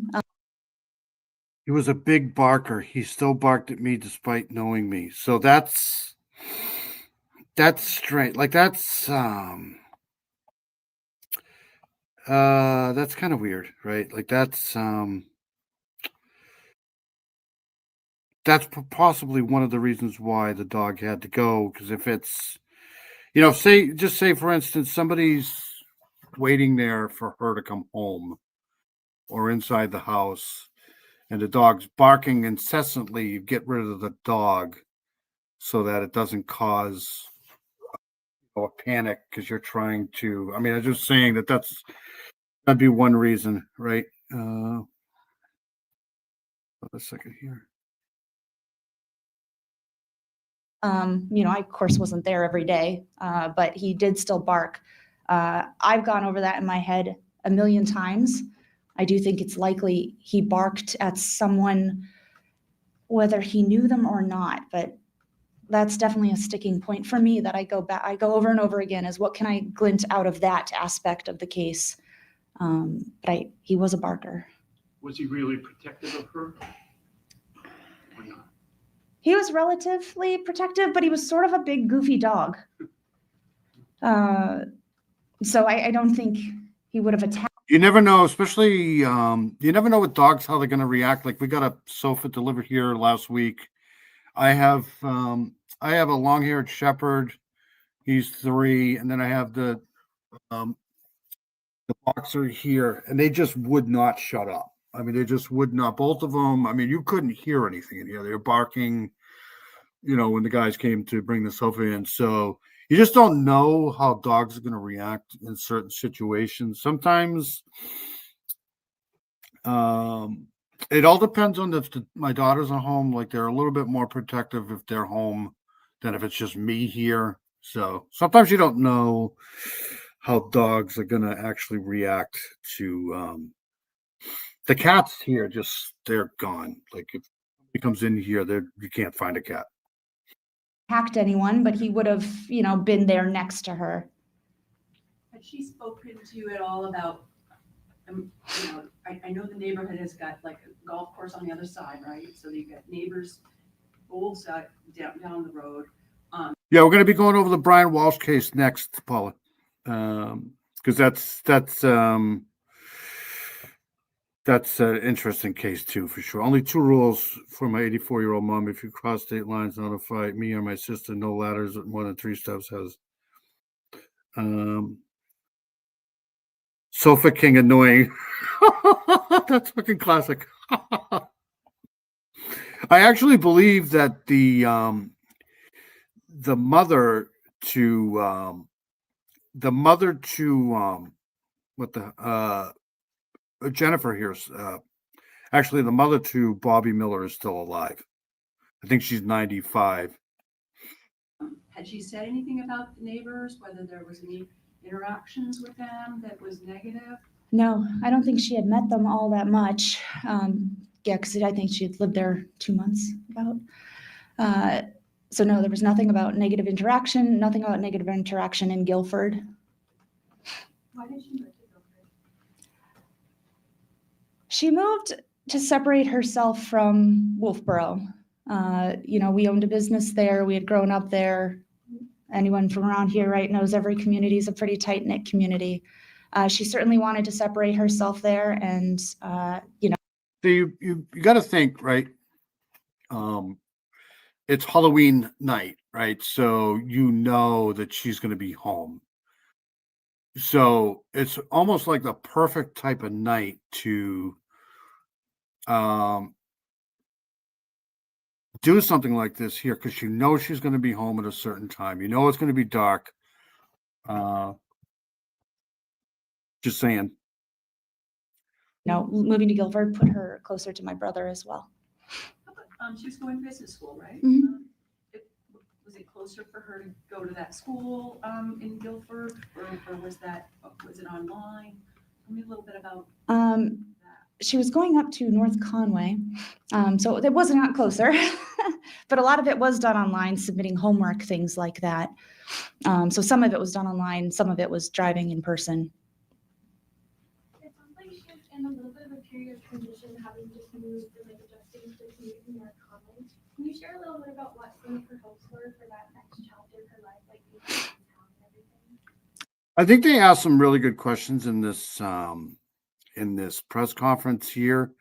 And like I said, this is a strange thing. I don't think I've ever seen this type of platform before, where this is the Attorney General's spot here, and they're just letting the daughter and the whole family, actually, because the father's here too, and so is the mother, I think. So they're letting her answer all these questions without the DOJ stepping in and say, well, you can't answer that, or don't answer that one, or. I think she really wanted to get a career for herself. She certainly focused on her kids growing up, and I don't know, that's probably typical of any mom, right? You focus on your kids and you often put some of your dreams to the side. But I think it was her learning to be on her own, which was a big one. She definitely wanted a career. She had jumped around to jobs growing up, a paint shop, helping out at the car dealership, a flower shop. She had sort of picked up essentially wherever the help was needed in the community. My opinion here, I don't think the husband's involved. That's just I know it's probably who plays for the Jets was in New York City. He is recovering. Yes, I saw that one too, Paula. Thank you. I just don't think the husband's involved. It's just because he was living all the way up in Maine, and he had moved on too. I think he was remarried or seeing somebody, and she was looking forward to getting her business degree, getting a college degree, which she didn't have, and trying to see what she could do with it, I think, on her own. She grew up in Manchester, right? She went to Manchester Central, class 75. Yep. I thought she went to West. Sounds right. Did she stay in contact with her high school friends? She stayed in contact with a few. She definitely mentioned them sometimes. Some of them were very kind after her death when they saw it on the news and reached out. I'll admit I'm not super familiar with them. Okay, so I'm gonna just fast forwarded this here because I don't have all the time in the world tonight. There's other stuff I want to go over, but I did want to play the next person here, and I believe this is her sister. This is Bobbie, Bobbie Miller's sister, next to speak. Bobbie's 95-year-old mother. So we'll welcome them at this point.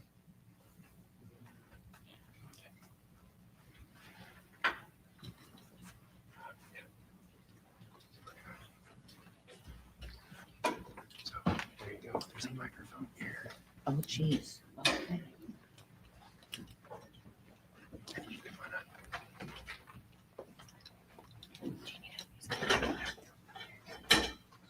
Yeah, be careful. Okay.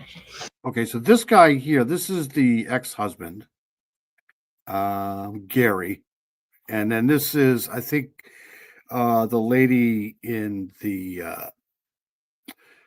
colored shirt here, blouse is Bobbie's sister, and then in the back is the mom, 95-year-old mother. There are tissues here if you need. I'll be right in this corner. I can hear you. Set this right here just in case. Thank you. Thank you. Lady of the day. Okay. Hi, I'm Mickey. I'm Bobbie Miller's sister. This is my mom, my 95-year-old mom, and this is Bobbie's ex-husband, Gary Miller. Anyway, our purpose here today is we're just trying to get some help. It's been 15 years, and the case has not been solved. So we're hoping that maybe if somebody hears our story, somebody may have heard something. I just think the person must have told somebody over 15 years, and anything we could help, anything at all, because otherwise we're afraid it'll never be solved. But she was taken from my family. I'm from a family of 6 kids, and it affected our family tremendously. It has changed all of us in some way. Murder itself is just, yeah, I can't explain it. I hope not too many people have to go through it. But she was a victim. It is unsolved. But my sister, I really want to talk about my sister. I actually think they've pretty much, I don't want to say ruled the husband out or the ex-husband out, but I don't think they're considering him a suspect anymore. That's just me. She was awesome. She's 2 years younger than me, so we were pretty close. She was vibrant. She was kind.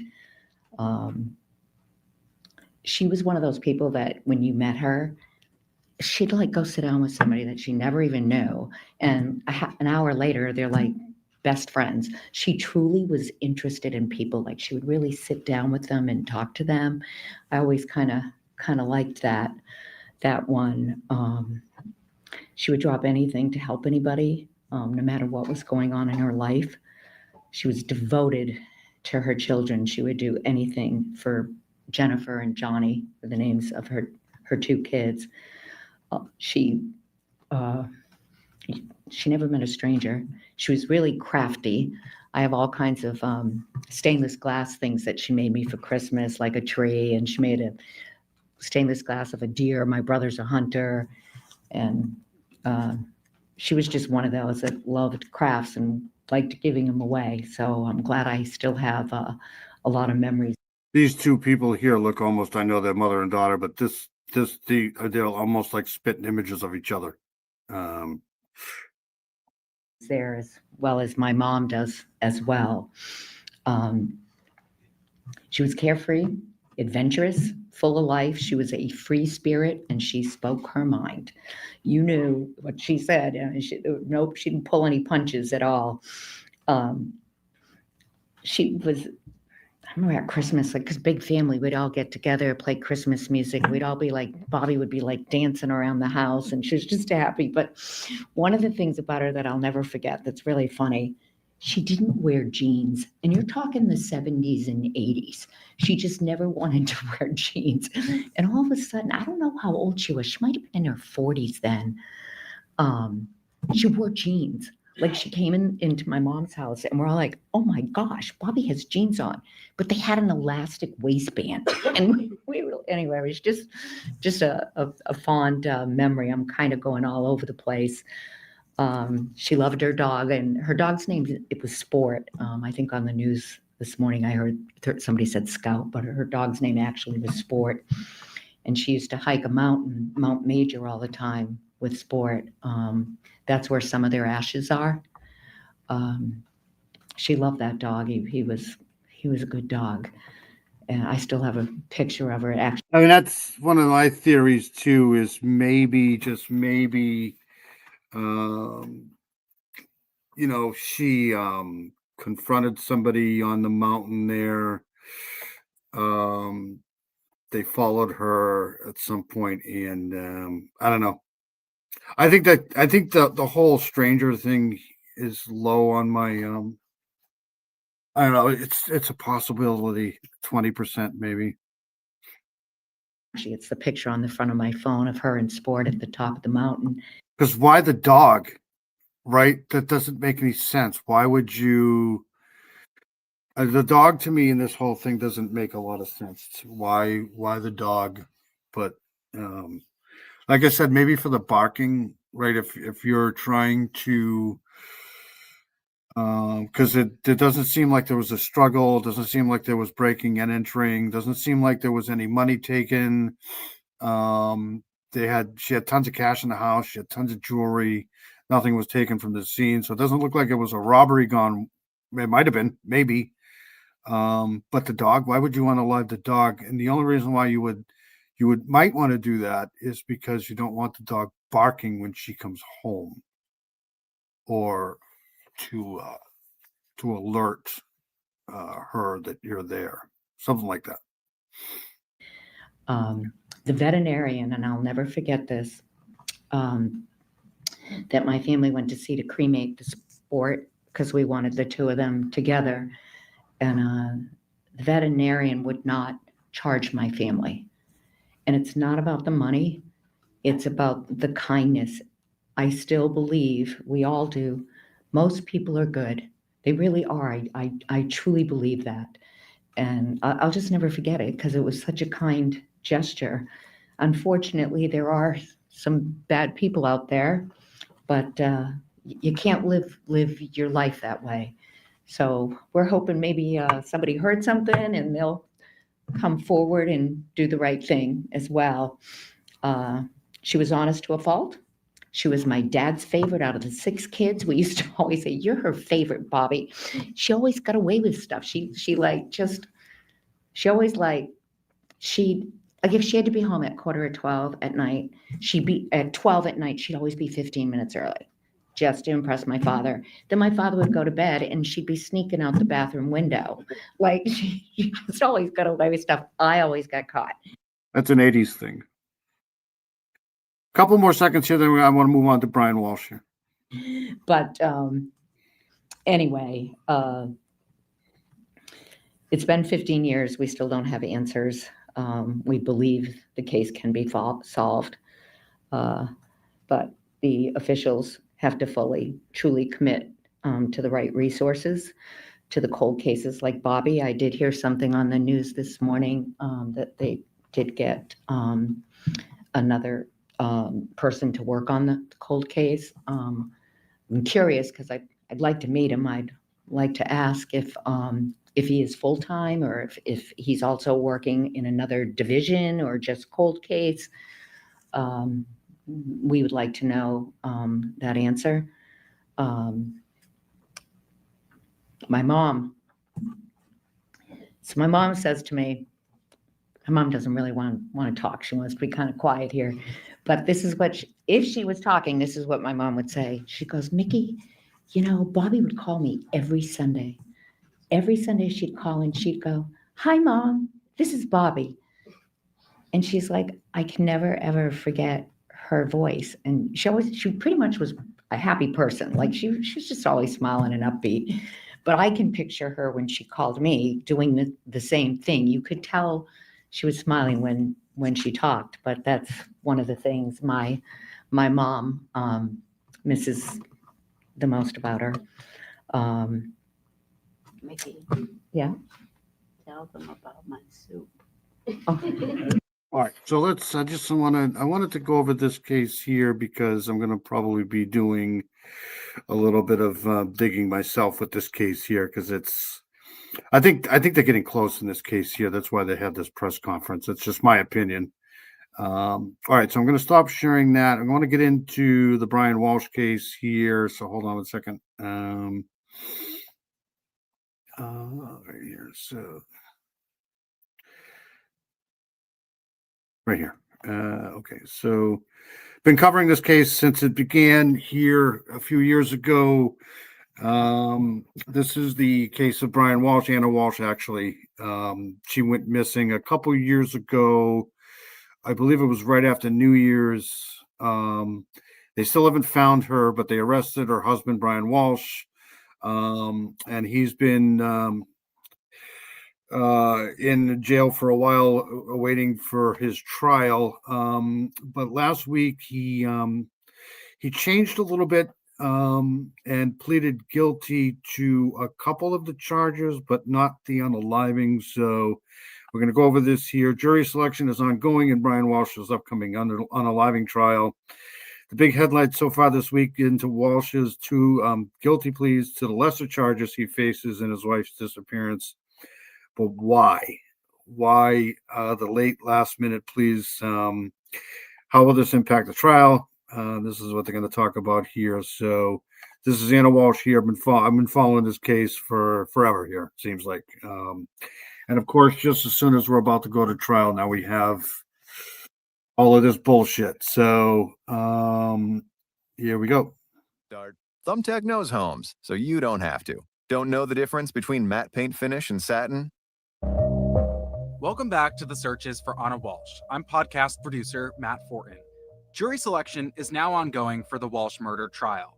But the biggest headline so far this week, Walsh's two guilty pleas on the lesser charges he faces in the disappearance of his wife. On Tuesday, November 18th, Walsh pleaded guilty to disposing of his wife's body and to misleading he faces in the disappearance of his wife. On Tuesday, November 18th, Walsh pleaded guilty to disposing of his wife's body and to misleading police. But he continues to plead not guilty to Anna's murder, so the trial moves forward. So how does this impact the trial, and what could be Walsh's strategy? NBC 10 Boston chief legal analyst Michael Coyne is joining us now to bring his insights into this latest twist. Thanks again so much for coming on to our show, and it's a great day to have you here because I know a lot of people were actually texting me yesterday a little bit confused about the surprising news out of the Brian Walsh court case that he did actually plead guilty to. Jocelyn's here. Hey, Jocelyn, good to see you. Jocelyn's here. That's awesome. It's good to see Jocelyn for sure. Hope you're well, Jocelyn. It's always good to see you. Hope you're well. All right, so here we go with this Anna Walsh case. The two charges, two lesser charges. So not the first degree murder charge. That is still a not guilty plea, but he did plead guilty to disposing of his wife's body and misleading police. So first of all, Michael, you've been watching this case closely with us. Did that surprise you, those two guilty pleas yesterday? Maybe surprising is fair to say, not shocking at all, especially in view of the fact that they recently had him examined for competency for 40 days to determine really, in essence, whether he was competent to assist his counsel, make these informed decisions, and decide whether to plea or testify and the like. So the lawyers, I think, were trying to be very careful that if he was going to go this route, that there was a record that would support them allowing him to make this choice. So it's not shocking. it was surprising in the timing of it, because if this was partly his intent and that he had been considering it for a while, then what it really should have been done much sooner, so that he then could have asserted an affirmative defense of self-defense or diminished capacity if that's what he wanted to do.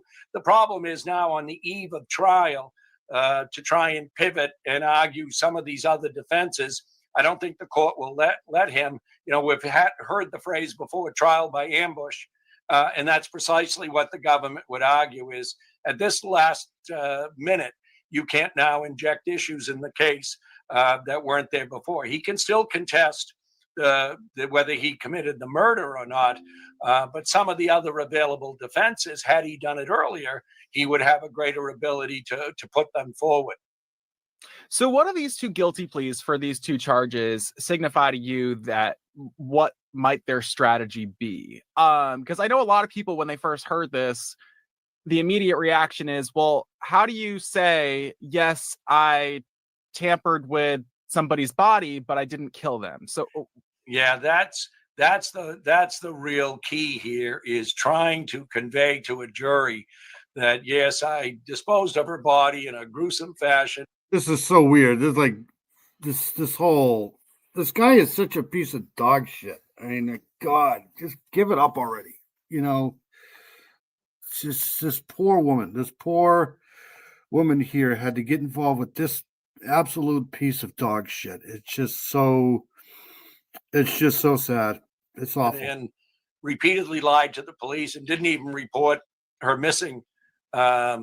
Initially, her boss in DC did, but I had nothing to do with the murder itself. I think that is a difficult sell to the jury. What I think in part he's probably hoping for is the argument that the plea shouldn't be admissible because we have rules that encourage parties to plead guilty and to not have that necessarily used against him. But he's now been convicted. She accepted the plea. It's entered into the record. And so some of that protection, certainly for the conviction, is lost. And so I think what he was trying to do is avoid some of the more gruesome details of the manner in which he dismembered her body with a hacksaw and a hatchet, and then disposed of it throughout the North Shore here, in hopes that the jury wouldn't be so prejudiced against him by hearing some of that they would convict him on the much more serious count. But even the count he admitted to, Matt, carries with it up to a 20-year sentence. So no matter what, he's going to jail for an awful long time period, even if he's... This is so similar to the whole Susan Morphew case over there in Colorado. Like, I think these people just get cold feet once the trial gets closed, and then they just try to plea themselves out of it, because you never know, if you're a prosecution, you never know what the jury's going to do. But that's the same for the defense and the victim. I mean, the suspect too, right? Like, especially if there's a DP along with it. This guy is just such a piece of dog shit. It's just waste of price. He's going to serve a lot of time anyways, so it doesn't matter. Not for just this case, but the swindling case that he's also accused of. He's able to convince the court, the jury specifically, that he's not guilty of the murder charge. But again, that's going to be a tough sell with the admissions he's already made here. Is it too late, or do you think that they're still vying for some sort of plea bargain for the whole case? Is that possible? It's always possible, but I think if that was the case, that we would have had all three charges right. Yeah, the whole potty training thing with the dogs is for the dogs. It's just, I don't think anybody wants to go through that. We have a 3-month-old puppy too. Looks like a Shih Tzu. I hope 2 cats I saw are okay. They are owned by someone that I would not trust with my animals. Oh, that sucks. Don't tell my daughter that. The oldest 2, his an attack. The other 3, if they get near me, followed all over the house. The dogs are. I'm not a big fan of dogs. Cats, I don't mind, because cats, in my opinion, cats are a lot smarter. All right, here we go. wrapped up yesterday in this. And I don't think the government feels there's any incentive now to reduce the first-degree murder charge. The only thing they might take off the table is the idea that after 20 years, perhaps, that if he pled down to second-degree murder, he might be eligible for parole. But I don't see there's an incentive now, because one of the charges, the dismemberment and of the body, that carries with it up to a 20-year sentence in a capital case as well. So I'm not sure that the government seeks any type of deal. I think they think now that they're playing with house money, and feel strongly that this supports their evidence that they already have about a conviction on the murder charge. And how does this change what the prosecutors have to bring up and argue during the actual trial? Is there less now that they have to present because he admitted to those two charges? No, they're going to argue all of that evidence, all the horrible searches that were done on his electronic devices, the Home Depot video, the interference with the police investigation, and the lying to the police.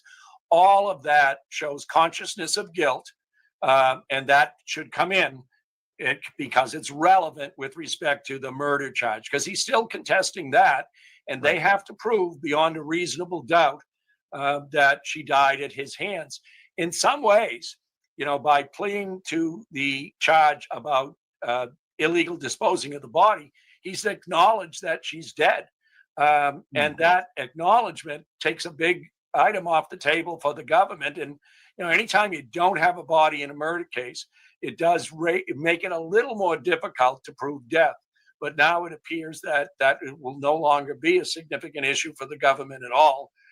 And I do think it poses real problems for the defendant, because the jury will be instructed at the end of all the evidence, after the closing arguments, that they are to use their common sense in determining what the facts are in this case and applying it to the law that the judge instructs them. Common sense says you don't do everything he did without some level of culpability for the murder itself. And that's why I think it really complicates his defense now, as opposed to just trying all. Like I say, like my whole life, I always wanted a shepherd, German shepherd, and it took a good 10 years to convince my wife that German shepherds were, because she was heavily against, she's deathly afraid of German shepherds, so she had to overcome that fear. And then finally, I got her to agree to that. And then $3,000 later, they came home with a puppy, a German Shepherd puppy, a long-haired. I mean, he was adorable when he was smaller. But now I don't want any dogs. He is so dumb.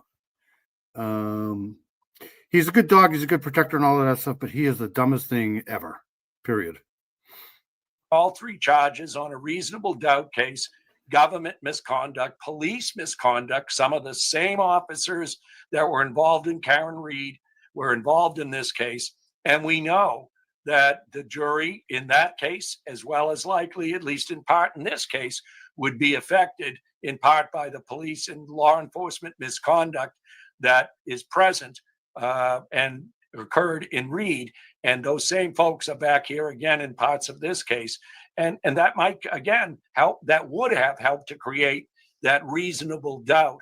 But now the only charge that's left is the murder charge. So it makes it a lot more difficult to argue that the police rushed to judgment and had it against me and prejudged all the evidence, when we have a conviction on two, even though they're not as serious as murder in the first degree, they're very serious charges. So, and I know that, we had talked before about possible defenses that Brian Walsh could use. And we did talk about the fact that, can you confirm that Anna is dead, right? And, is there some sort of doubt they could argue about maybe she's not dead? But with this guilty plea yesterday on the disposing of the body, that essentially concedes that, saying that she is dead. However, there's still, the body was still not found on his body. So there isn't that definitive autopsy, say, of saying this was a death by homicide.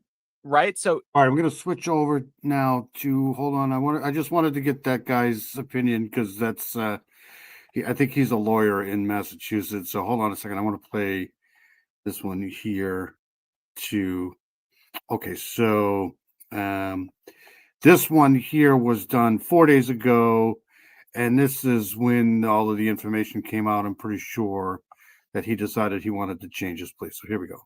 As jury selection is set to begin this morning, and we understand he has just notified the court that he is no longer proceeding with a not guilty plea, that he's changing his plea to guilty. Let's go in together now and watch. Everyone all set? Yes, Your Honor. Thank you. May I proceed, Your Honor? You may.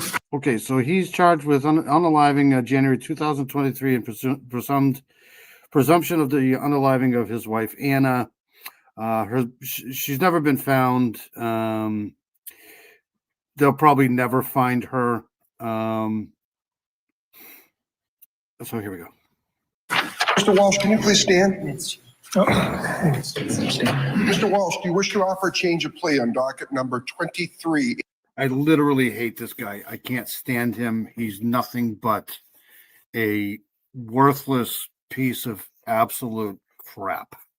Period. Just 82 CR 91002 would charge you with intimidation of a witness, juror, police, or court official, and 003 And I think this is just my opinion. I think she was just about to leave his ass because she was apparently involved with somebody else too at the same time, at least trying to get out. She was 39 years old when she vanished on January, literally New Year's Day, New Year's Eve, after a New Year's Eve party. She lived in basically Cohasset, Massachusetts, suburb of Boston. Everything's a suburb of Boston down there. But what a royal piece of dog shit. interment of a body. Do you wish to offer a change of plea from not guilty to guilty? I do. Could you raise your right hand, please? Do you solemnly swear to make true answers to such questions as should be put forth to you by the court, so help you God? I do. Thank you. Could you please take the witness stand? Actually, you know what I'm gonna, this is an odd configuration. I don't want counsel standing. So I'm gonna let you stay right there, sir. You understand you're under oath? I do. All right. Why don't you be seated and you can have the benefit. The Walsh, Paula, sorry. To your counsel at the ready right there. Okay. Mr. Walsh, as you know, my name is Diane Frenier. I'm the judge that's presiding over this trial, and I'm an associate justice of the Superior Court in Massachusetts. I understand from your lawyers that you wish to change your plea to guilty to counts indictment 002 and in 003. And before I can accept that change of plea to guilty to those two indictments, I need to ask you some questions to make sure that your decision to plead guilty is made voluntarily and that you understand the consequences of. Well, this is the lie here. Brian told police he last saw Anna on New Year's Eve, said she left their house. It literally took them 3 days to report her missing, I think. And they had to basically force him to do it. What was I just going to say? It's always good to see Jocelyn in here. She was tired of his shit. Yeah, absolutely. She was. I mean, he's a liar. He's just literally a liar. Spoiled little kid is what he is. Pleading guilty to those two offenses. If at any time during the course of this colloquy you don't understand something that I am saying to you, you know how much money you have to live in Cohasset, Massachusetts? I mean, it's literally right. It's arguably one of the richest places in New England. I mean, he has a ton of money on his side. I think his mother is loaded, so he feels like he can get away with anything, but not today. just let me know by letting your attorneys know. Let them consult with you. And equally, if I don't understand something that you're saying to me, I'll ask for. It's Dandy. Dandy's here. Good to see Dandy. Wasn't it her work that reported her missing? Yeah, but I think he ended up doing it. I think he ended up doing it three days later because everybody was calling saying, "We haven't heard from Anna. We haven't heard from Anna." And then he finally said, "Okay, we're gonna have to file." I think he filed a missing person report or something like that. For that further clarification. Do you understand, sir? Yes, Your Honor. All right. Can you please state your full name, sir? Brian Walsh. All right. It's always good to see Dandy here too. God, I haven't seen Dandy in a while. I hope you're well, Dandy. Dandy is awesome.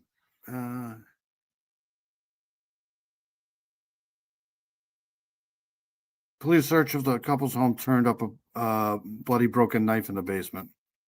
And Mr. Welsh, do I don't think they got anything off of that though. I'm not sure. I'm gonna turn these subtitles off.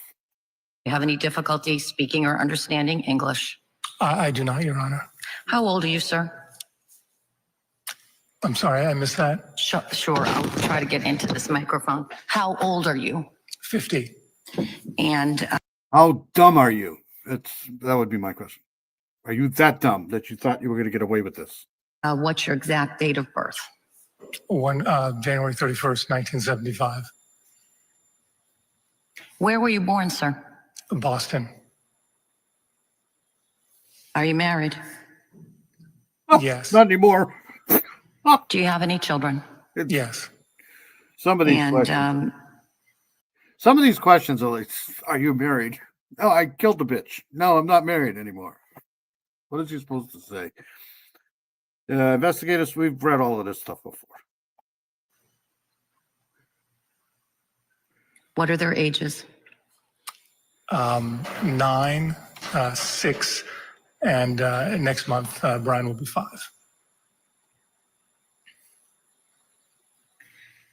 How far did you go in school? College, some college. And that was like a year and a half. This is the saddest part of this whole thing. They have three young kids who were taken in, so now they're in state custody. And you know what that means, right? Just what a horrible thing. For 2 years. Oh, yes. And where did you go to school? Carnegie Mellon. What did you study? Business and computer science. You definitely didn't study how to get rid of your wife. That's As an adult, have you had full-time employment? I've had my own businesses. And in what kind of businesses? extortion, racketeering, stealing, theft, larceny, all of that stuff. That's what I got. That's what he's got. Mostly consulting. Okay. I need to ask you some personal questions. I'm going to ask you those questions now. Have you ever in the past been treated for? I'll be done. I'll be done before 4, buddy. That's fine. Let's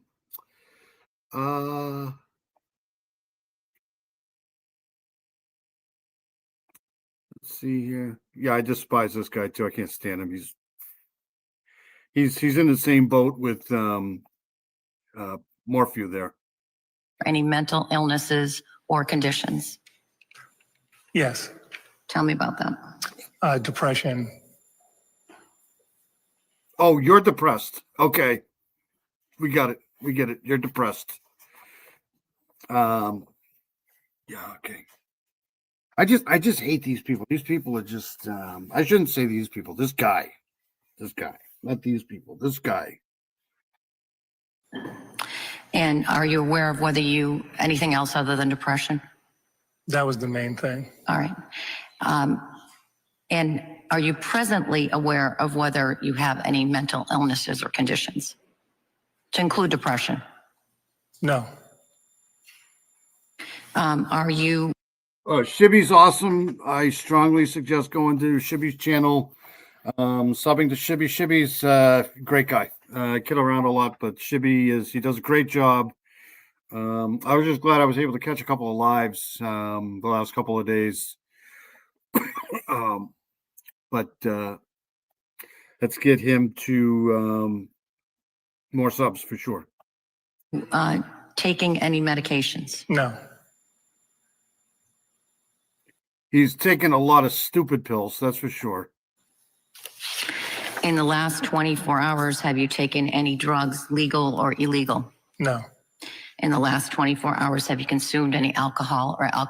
We need Heather to have a channel. Like I've been promoting Heather to get a channel for forever. We need Heather to come up with a channel here because I'd subscribe to Heather's channel for sure.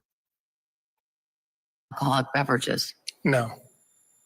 Is your mind clear here today? Yes. Tell me in your own words, sir, why are you here? I'm here to plead guilty. These are the stupidest questions, but they have to be asked because, you know, it's the wiggle room that, you know, basically. On those 2 counts? Yes. And you understand that your trial's starting today? Yes. On the first indictment? All right. To defense counsel, have you had any difficulty communicating with your client? No. You got the dumb face disease. That's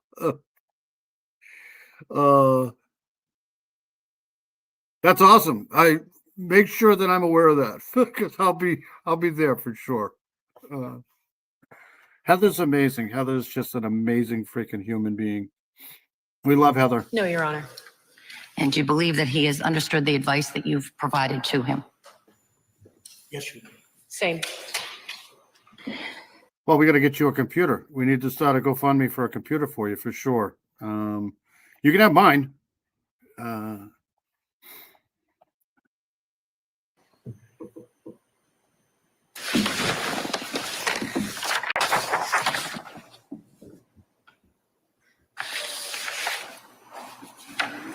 So at this time, I'm going to go over what's called the waiver of. Oh, I can't get judges that look like this, right? Look at all these books. Do you think anybody actually reads these things? This is like 400-page volume books here. Rights. And at the end of it, I'm going to give you the form back that I believe you signed earlier today. Do you understand, sir, that by pleading guilty that you're giving up your right to have a public, fair, and impartial trial? All right, hold on a second. Let's look at this again.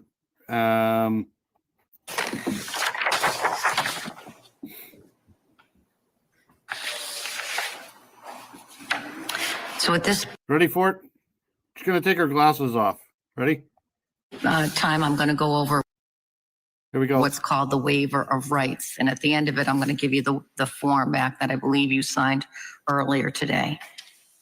Watch this. Do you understand, sir, that by pleading guilty that you're giving up your right to have a public, fair, There we go. Perfect. and impartial trial as to each of the 2 indictments to which you're now pleading guilty with or without a jury to determine your guilt or innocence? I do, Your Honor. And do you understand that if you went to trial, you wouldn't have to prove anything? For example, you never have to take the stand to testify. You would never have to call any witnesses. No jury could ever hold it against you if you did not present any evidence at all. Instead, it is the Commonwealth that has the burden to prove you are guilty of each of the offenses and each element of those offenses beyond a reasonable doubt. Do you understand that? I understand, yes. You have the right to be tried by a jury of 12 people selected You have the right to get your face bashed in. from your community, and you would have the right to participate in jury selection. You could not be found guilty unless the Commonwealth convinces all 12 jurors that you are guilty beyond a reasonable doubt. Yeah, they had a lot of. You never know though in Massachusetts what they're going to do. Juries are, they especially without a body, because I don't think they got anything off the knife. I'd have to re-go through my information on that, but I don't think they really got anything significant off the knife itself. And they unanimously agree you are guilty. Do you understand? Yes, Your Honor. You also have the right to be tried by a judge instead of a jury. And again, Oh yeah, there's no doubt he's guilty. Like I got him at 90%. Because they just basically have him driving all over. God, they literally have him driving all over the place, getting rid of body parts. They just can't find him. And in Massachusetts, that's not that hard to do, because it's just like right around coastline, and if they go looking hard enough, they're going to find a lot of bodies. Why bother wearing a suit for this guy? Might as well show up in pajamas. That's funny. I think this is a French last name, myself personally. Frenier. And the judge couldn't find you guilty unless the Commonwealth And it's Frenier. presented evidence sufficient to convince the judge beyond a reasonable doubt that you are guilty of the charge. Do you understand? Yes. Do you understand that if you went to trial, you would have the right to confront your accusers and any other witnesses that may testify against you by facing them and having your attorneys ask? So that's the end of that. I'm tired of this guy. I mean, they got him. I don't know why. It could be he's trying to reduce his sentence. Maybe it could be a possibility, but he's basically just agreed that he's guilty for this. That's my opinion. All right, I want to go to the missing persons case of the week here quickly here. All right, so every week we try to do at least one of these missing person cases here. I got another one too that I'm going to post on my community page. Hold on a second. Let me pull this shit up here. So we have the latest one is hold on a second. Jenica Sierra. This will be posted on my community post. Missing age 15. This is part of the missing and indigenous here. Gender female, race Native American, Northern Cheyenne. She has hazel eyes, brown hair, 5'3", 110 pounds. Identifying characteristic: nose studs, both sides, cheek, dermal piercing, tattoo on left forearm is a rose with Samantha and Love Mom on her bicep. She was last seen in Windsor. So I'll post this. Believed to still be in Greeley or nearby, missing from Greeley, Colorado. So this is Jenica Sierra. Let me give you another one here, and I'll post these. Like I said, this is missing. I'll post this one too. Missing since November 12th, 2025, Rock Island, Illinois. 17-year-old. And I'll get. Hold on a second. Get that one up, and there's one more. That's the other one we were going to go over next week. So, okay. So let's go back to this here. Sorry. All right. So,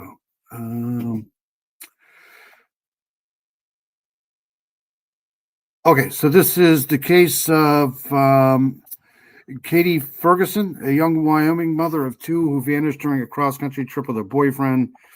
Ferguson was last seen on body camera footage as the couples traveled back from Wyoming to Arkansas.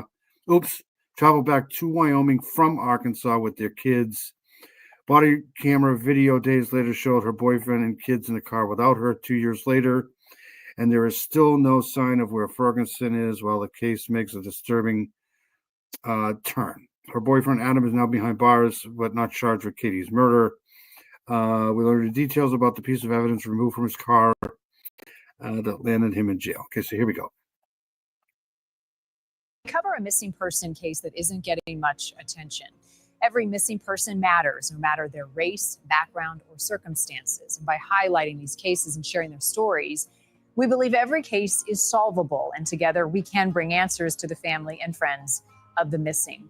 This week's featured case eerily shares some of the same chilling clues that became evident in the Gabby Petito disappearance and also her subsequent death. A couple on a cross-country trip. Police body camera video. Yes, I'm going to post all of those hopefully on my community page. I can post them on my Facebook page too, if you want. But I don't. The Facebook thing I don't really look at too much, but I will if you want. If I yeah, sure. Okay, here we go. Showing the last images of a woman and a man returning home without her. That woman is 33-year-old Katie Ferguson, a mom of two from Wyoming, missing now for 2 years. And that body cam footage could provide crucial information about what happened to Katie. How you guys doing? Oh, okay. What you guys up to? You know. Coming up, a closer look at Katie's disappearance and where that boyfriend is now. First, though, updates on several other missing stories. A college law professor from Southern Methodist University is missing right now. More than 50 volunteers are joining in the... Yeah, I was going to go over this case too this week, but I knew she'd be kind of going over this. This guy's been missing too. There's a whole bunch of missing people this week. It's crazy. Search for Charles Hosh, last seen November 11th near the Appalachian Trail in northern Georgia, at the Reed Trailhead, specifically in Union County. Hosh is 67 years old. A post from the law firm that he co-founded indicates that he was coming down from the top of Blood Mountain when he was last seen. They say Hosh is a creature of habit, and they believe he intended to hike down, but likely lost his way or became disoriented. A hiker reported meeting Charles on that mountain the day he disappeared. He is a Harvard graduate, an Eagle Scout volunteer, and teaches Sunday school. As recently as November 13th, federal and local investigators paid a visit to a location in Tennessee looking for clues in Summer Wells' disappearance. Summer has been missing now for more than 4 years. Agents with the sheriff's office, along with the Tennessee Bureau of Investigation and the FBI, were spotted along the 3500 block of Van Hill Road in Greenville, Tennessee, following up on a potential lead in the case. That location is about 10 miles from Summer Wells' family home. Agents did not say what they found or who they talked to, but they do say this case is still active, and there is... Good to see Free Peach in here. California inmates can wear their own clothes. Yes, for sure. There's a lot of missing people this week. I don't know if it's the weather or, but there's someone tossed him and his ring into a volcano, I hear. Who? Elvis? Elvis is in Vegas. All right, sorry. Is an Amber Alert still in the case for Summer? This case here too. I got to do a deep dive on the Summer Wells case for sure. There have been no arrests and no charges in her disappearance. Operation Home for the Holidays. This is the I think they may be getting close in that case though. largest child rescue mission in the country ever. Authorities in Florida rescuing more than 120 missing or endangered kids across the state. Each represents far more than a statistic. It represents a child brought out of harm's way, a family reunited, and an opportunity to provide support and services that help prevent future victimization. Kids range in age from 2 to 17. The community page should be over on my YouTube page.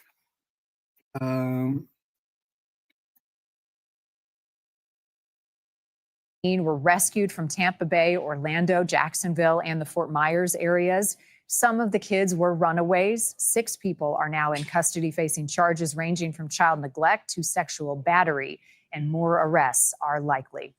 Now to the disappearance of Katie Ferguson, a mother of 2 from Wyoming. Katie and her boyfriend, along with their kids, were traveling cross country. The boyfriend returned home, but Katie never made it. And police body cam footage along their journey may be the last time Katie was seen alive, and also could offer important clues into what happened. What you guys up to? You know. These 2 body cam videos providing a likely timeline and important clues into what may have happened to Katie Ferguson. Go ahead and grab your license and come here and talk to me. For Mona Hartling, her daughter's disappearance is a hole in her soul. We had a special bond, and we were never apart. I feel like half of me's gone now. Hartling says she and Katie left Wyoming while Katie was pregnant with her second child. She had bruises around her neck, bruises around her belly. So I posted, hold on a second. I posted Janika Sierra already. I think I did that yesterday. And I'll post the other 2 shortly.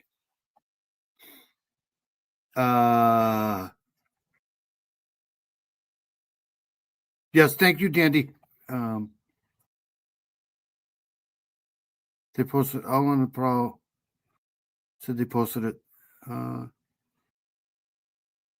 Thank you, unindicted, for that.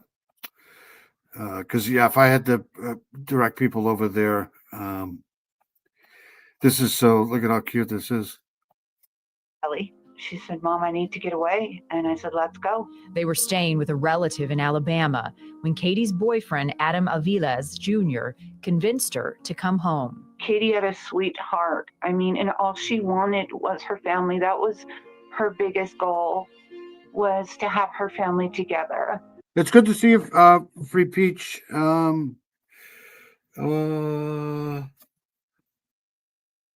Also, I'm going to say this again because I say this every week all the time, and it's kind of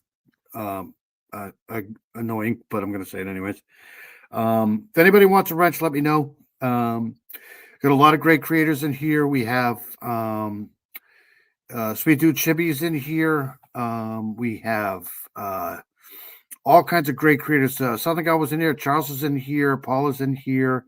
Mustang's in here. We have a lot of great creators. So if you want a wrench, let me know. That way you can post your channels in here. I have no problem. There's Southern Guy right there. Duck. Yeah, that must have woke her up. All right, there you go. But like Shibby says, I give people wrenches so they have to kind of come back. Duck goose. On October 5th, 2023, an officer in All right, hold on. So I gotta concentrate on this here. Young mom vanished on a cross country trip. So Truman to Newton. How far is that, do you think? It's got to be a good few hours for sure. Truman, Arkansas, questions the couple after they and their two young children Is that snow? Was that snowing there? October 5th? apparently slept the night in a parking Is that snow? Or is that rain? lot. Well, I was just seeing a door open and looked suspicious, so I had to come check it out. That looks like snow.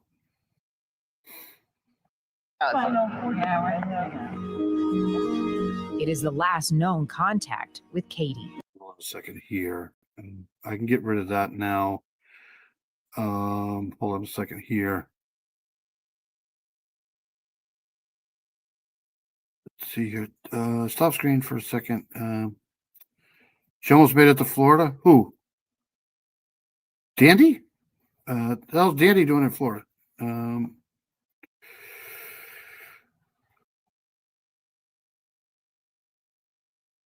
All right, hold on a second. Did I find anything on this?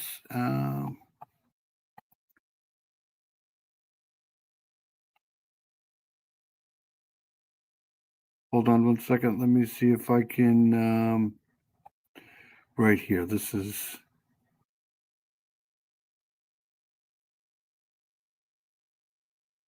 Okay, yeah. This is. Let's share this. Hold on a second.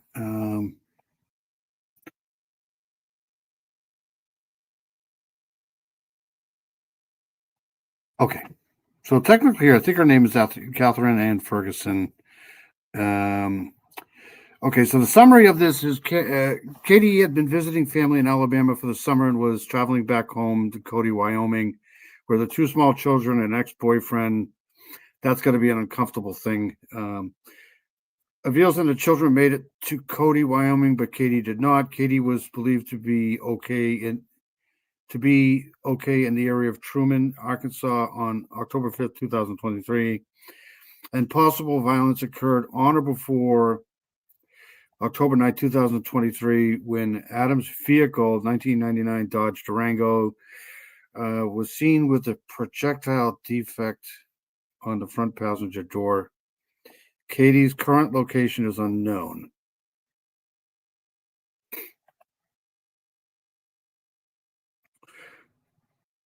Okay, so Adam Aviles, Katie Ferguson, and her two small children had been in Dothan, Alabama, visiting her family for the summer. Upon return to Cody, Wyoming, Katie was not with Adam or her children. She was reported missing on the 2nd of 2023 in November.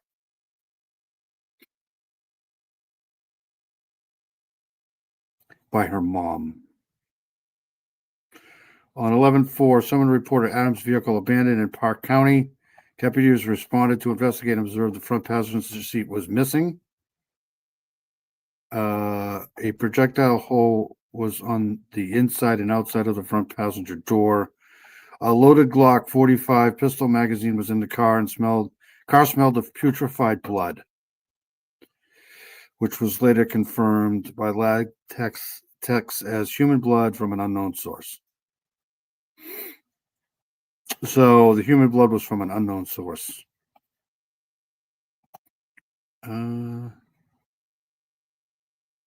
While deputies were still investigating, Adam walked up to the car with a gas can and said that he was there because the Durango ran out of gas and was inoperable.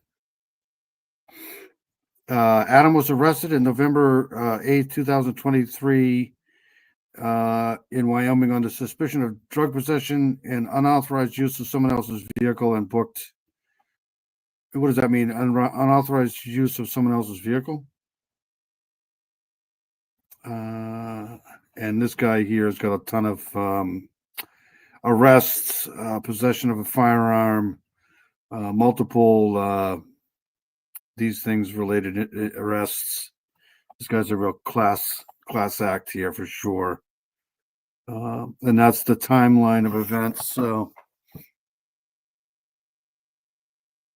the U.S. Attorney for Wyoming is federally charging Adam with being a felon in possession of a firearm due to a 2017 conviction for felony heroin possession. So obviously he wasn't allowed to carry a firearm. Adam reveals arrest on suspicion of drugs and stolen vehicle use. So that they deemed that this vehicle was stolen.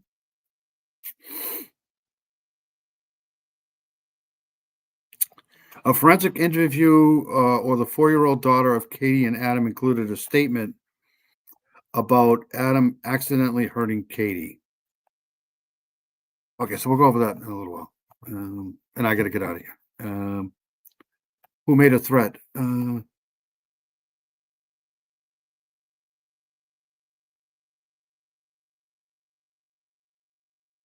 All right, let's go back to this here. Hold on a second.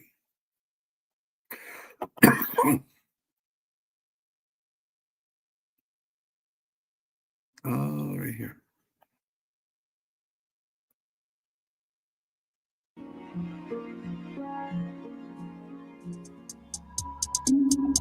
The family was supposed to be heading back to Wyoming, but 4 days later, far off course, Aviles was pulled over in Texas. And their mom knows that you have the kids? Yep. And she's fine with that? Yes. Okay. The state trooper asked about the children's mother. Do you mind if I talk to her? Do you have her phone number? She doesn't have a phone. She doesn't have a phone? We broke it. There's no way I can get in touch with her? No, I can't get in touch with her either. Hartling says if you look closely, you can see a bullet hole in the passenger seat with all their clothes piled up to hide evidence. And on the outside of the passenger door, tape over a bullet hole. If the police would have just searched, all the evidence was there. After several days of not being able to reach Katie, Hartling called Adam's mother in Wyoming. And she said, well, Adam's back and the kids, but Katie's not here. And that's when I knew. My heart dropped into my stomach. I knew she was gone. Adam's Dodge Durango was found abandoned several days later in a desolate area outside Cody, known as the Oregon Basin. According to an affidavit, investigators smelled putrefied blood. The front passenger seat was missing, and there were Clorox wipes inside the vehicle, along with a loaded magazine. Okay, so here's the live stream for Shibby here. Right there. I'll keep this up for a few minutes here. Why isn't this guy being? They don't have enough on this guy? For a .45 caliber handgun. While they were investigating, they say Aviles approached the scene with a gas can and said he was there to fill the gas tank. He wasn't out of gas. They checked. He wasn't into gas. He was going to torch the car. He was going to burn it and burn all the evidence. Aviles was charged and convicted for being a felon in possession of ammunition. We reached out to him for comment, but have not heard back.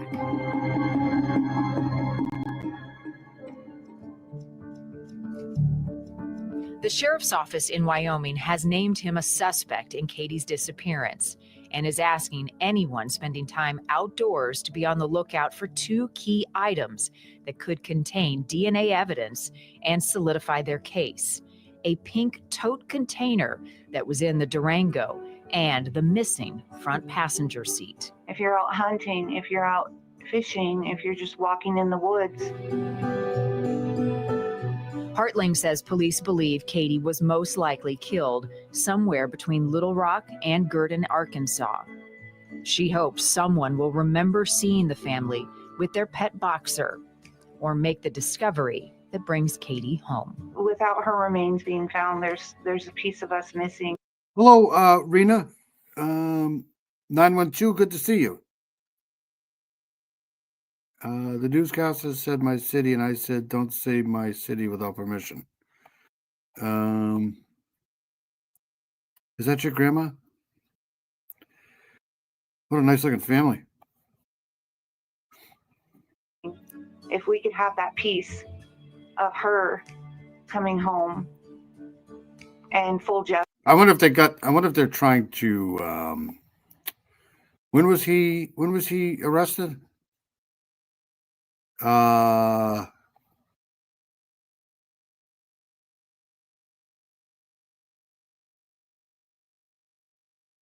Okay, so Adam arrested on, so is he still incarcerated?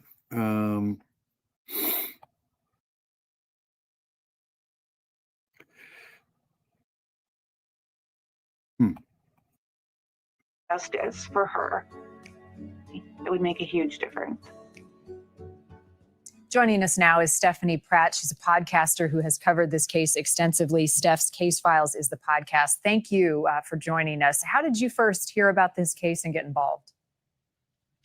A friend of Mona's, the mother, sent me a message and said, I think that you need to take a look at this case. And when I did, my heart fell, and I knew that I had to help get her story out there.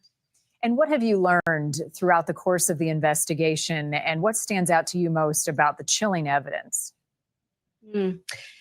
What I've learned most is that Adam knows exactly where Katie is.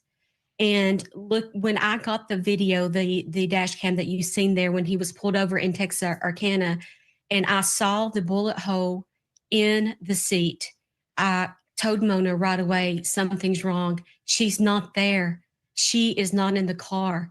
So in addition to him messing up on where she was, telling the cops that she was in. Yeah, I believe so. I believe they did. Okay, so hold on one second. I think that's what that means.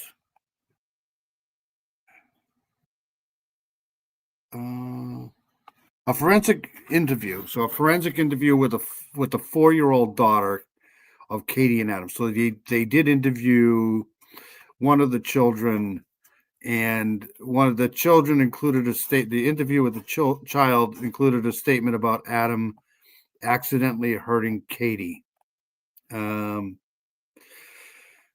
they could have him in prison because they're trying to get him to give up the body, where the body is. In Alabama and then Arkansas. We feel like she was last seen in Arkansas, and that is where she came to her demise. He has been arrested and charged and is now behind bars for the ammunition charge. But why, Stephanie, do you think he hasn't been charged yet in the murder, given all that we see here? Well, this is a federal case, and all the prosecutors need really. That's right. This is now a federal case because it involves a few states here. For a murder charge is motive. And they feel by their own accord, by the FBI's own admission on stand, they feel that he did take her life. Hello, Rena, 912. Good to see you for sure.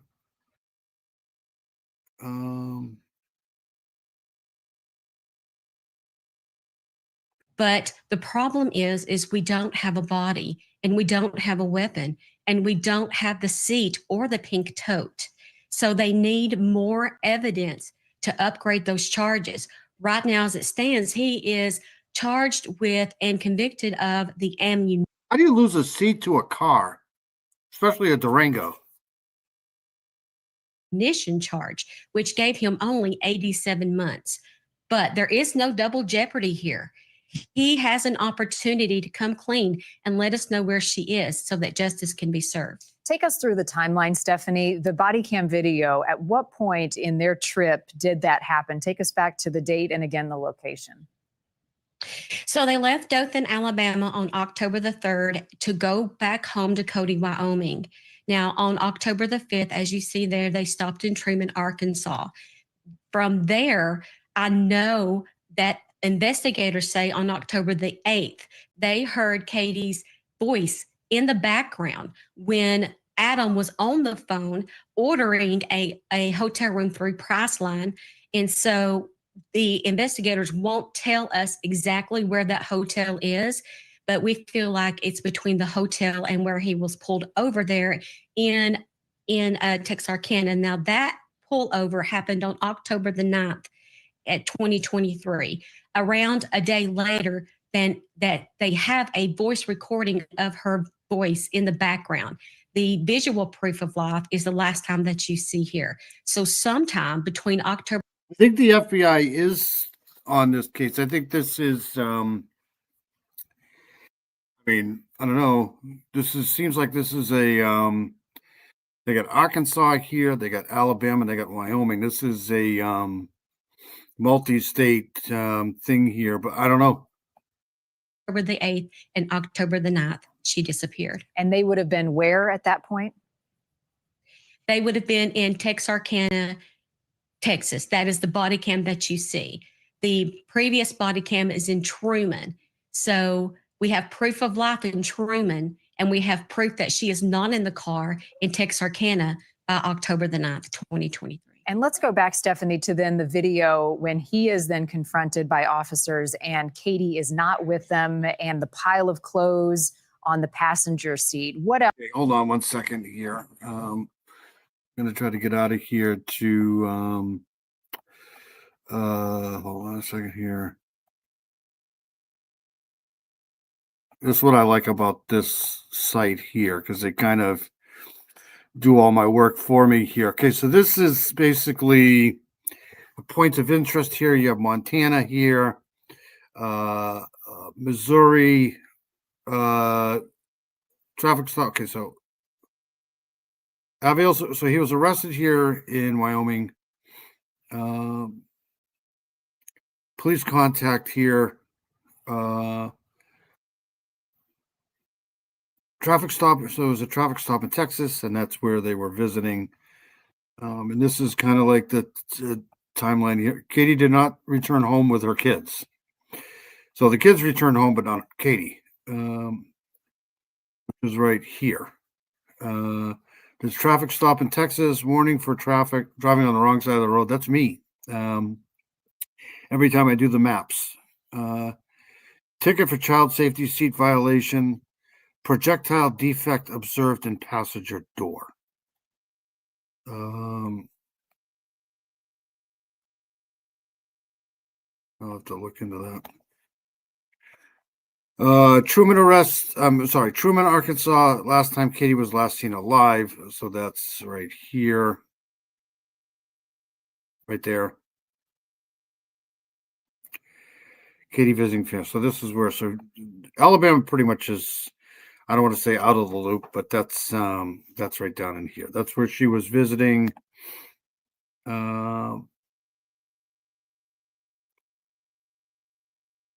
Related, I believe he killed her boyfriend of missing Cody. Woman gets 7 years on gun charge.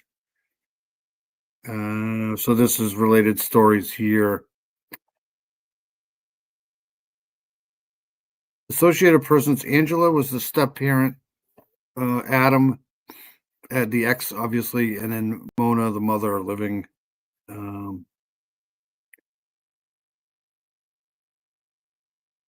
This is awful. Those are pictures. That's a good looking family right there. All right, so sorry. Let's go back to this here. A couple more minutes, and I'm going to move on to one more case, and then we'll get out of here. What am I doing? Hold on one second, though.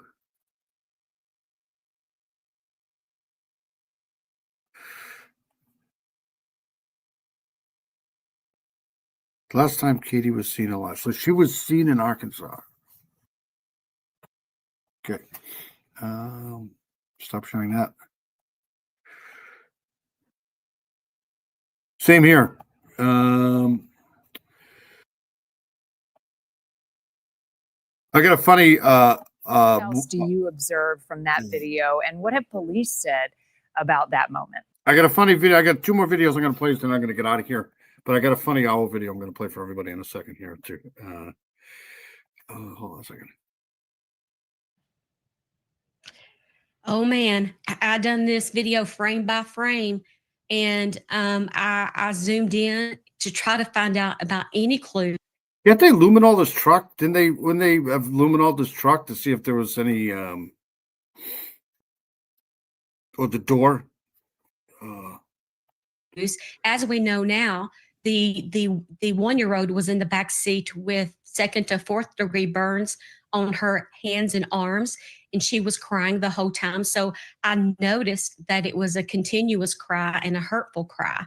And the other thing that I noticed was, as police noticed themselves, was the bullet holes in the side of the vehicle. You're like my father. My father loved the Laurel and Hardy. I don't mind Laurel and Hardy either. But I'm definitely a Three Stooges guy. I can watch the Three Stooges over and over again and laugh at the same shit over and over and over again. But I like Laurel and Hardy too. Covered up by duct tape. And I also noticed that back right window that you see the blanket over was not broken in treatment. I think something nefarious. Bullet holes in the side of the vehicle covered up by duct tape. And I also noticed that back right window that you see the blanket over was not broken in treatment. I think something nefarious happened inside that vehicle. But he was not arrested then, even given all of this strange. That I noticed was. So how can you have? I'm having it. So this is like brain freeze here. This is so difficult to understand here. How do you have a busted out window, a bullet hole in the car, and not get any ballistics off a gun? I don't know. This is weird. As police noticed themselves, was the bullet holes in the side of the vehicle covered up by duct tape.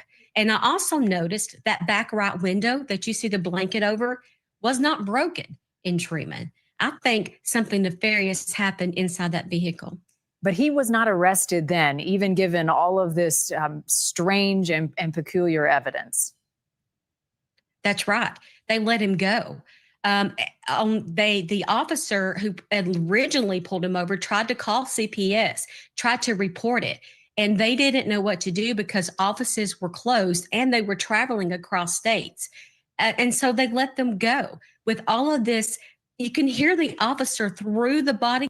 Yeah, but do they have they must have a bullet.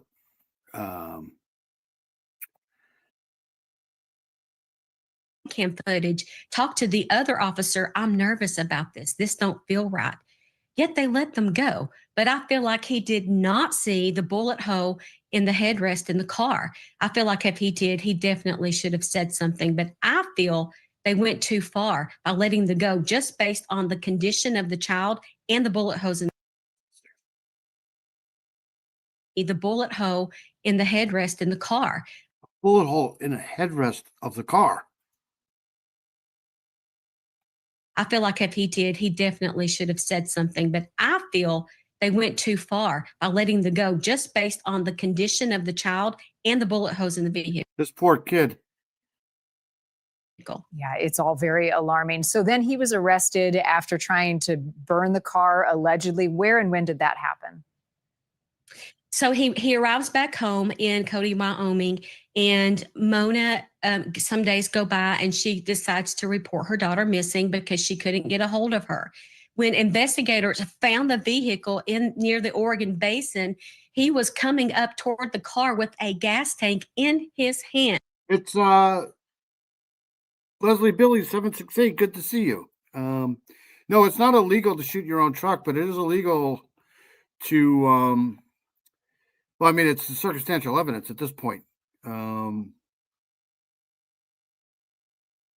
thought the cops thought Ewell Sweeney did it, but I never thought it was him, but I don't think that case will ever be solved. What case is that, Mustang?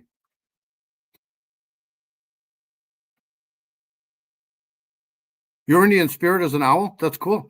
That's awesome.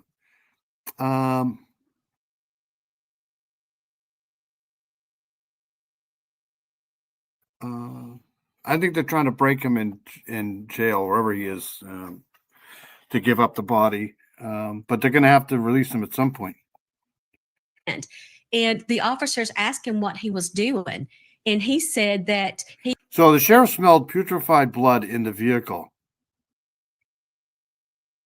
he ran out of gas and that he was coming to put gas in the vehicle. Yet at that time, all the windows were covered with black garbage bags. Inside, they smelled the blood. They saw the Clorox wipes, and there was a positive pregnancy test inside the vehicle. And at that point, he is arrested. Where are the kids now, Stephanie? And how close have you been speaking and talking to the family? The children are with Adam's mother. From all accounting, Mona says that she's a great grandmother and she takes very well care of them. My problem is if we don't get this conviction on Adam and he gets out in 5 to 7 years, then he goes right back home to the children because he lived with mom and dad prior to this happening.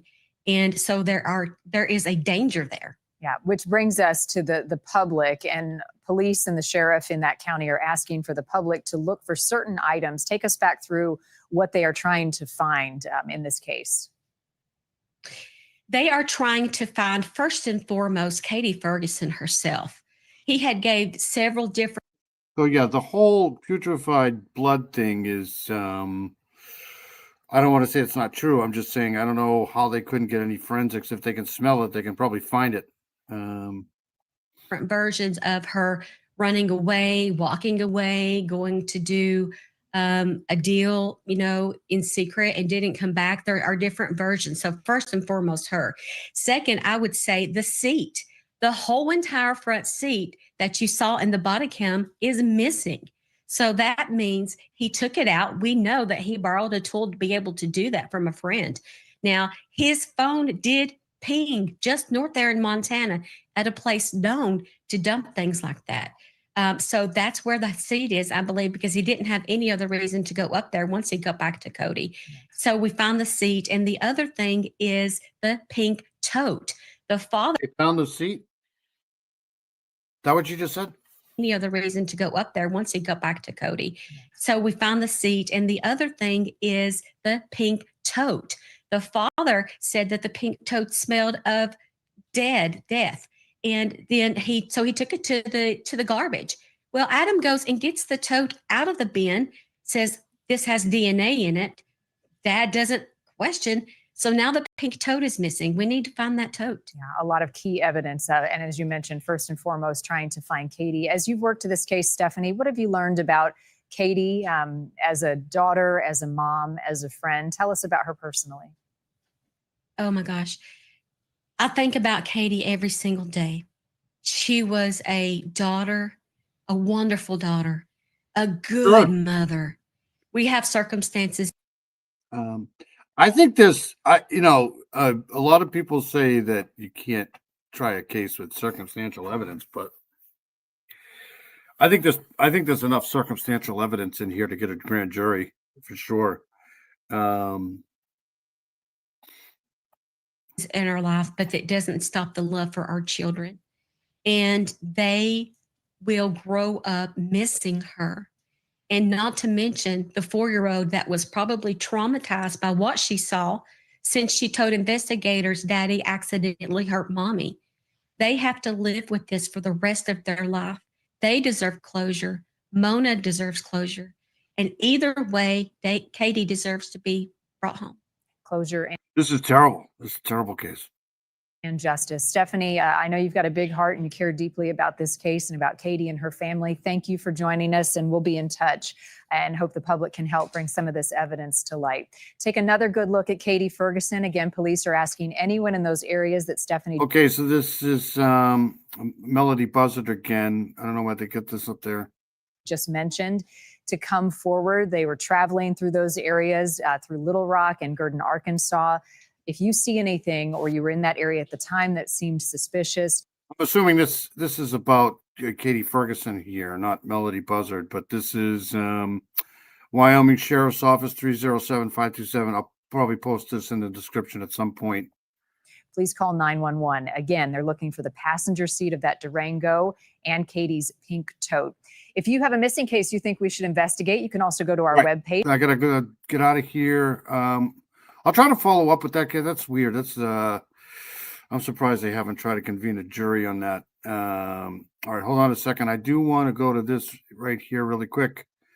No body, no crime. The Gators handle the rest. Exactly. Hold on a second.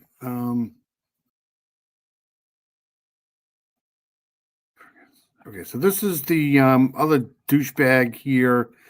This is quick here. Former Staunton police officer Matthew Farwell entered a not guilty plea on Friday, weeks after he was indicted on new charges in connection with causing the unaliving of a child in utero. So I've gone over this case millions of times here. This is the story about Sandra Birchmore and her unborn child, and she was found unalived. They called it a voluntary unaliving, and then they changed their mind, and now they're got this guy here on charges of being associated with this crime here. This guy, Matthew Farwell, is just a piece of dog. Another piece of crap, all three of them. Police officer pleading not guilty to an additional charge in federal court today. The case against Matthew Farwell made international headlines. He previously pleaded not guilty to killing a young pregnant woman in 2021. As Boston 25's Ryan Breslin explains, today's arraignment focused on her unborn child. This arraignment was done in just about 3 minutes, but Matthew Farwell is now formally charged with causing the death of a child in utero and has entered a plea of not guilty. Farwell was not inside of the courtroom today. His appearance was waived, and with this being federal court, we cannot film inside the arraignment anyway. They went over his 2-count indictment and how he could be sentenced if found guilty. Farwell could face death or life in prison for killing a witness and life in prison for causing the death of a child. Inside the courtroom today, parties say that they are still working through discovery issues. Allegations against Farwell include having sex with Sandra Birchmore before she was 16 until around early 2021. She was in the Police Explorers program when they met. In December 2020, prosecutors say Birchmore told Farwell she was pregnant and he was the father of the child. Then a month later in January, those prosecutors say a friend of Birchmore called Stoughton police and told an employee Farwell was having sex with Birchmore, which they say Farwell was told about the call. Farwell is accused of killing Birchmore by strangling her on February 1st, 2021. So Birchmore shares the pregnancy in 2020, December, a month before this. Friend calls Stoughton Police Department. That's 2021, like a month later. And then she's unalived a month later. It's just, yeah. And then staging her apartment to make it look like a. She is there. She is apparently cleaning snow off the car here for some reason. Suicide. A new court filing is requesting that the trial be moved. Because I think this was at night. Look like a suicide. A new court filing is requesting that the trial be moved out of Boston. The trial is set for October of next year. On scene in Boston, Ryan Breslin for your local station, Boston 25 News. All right, so that's that there. I do want to go, hold on a second here.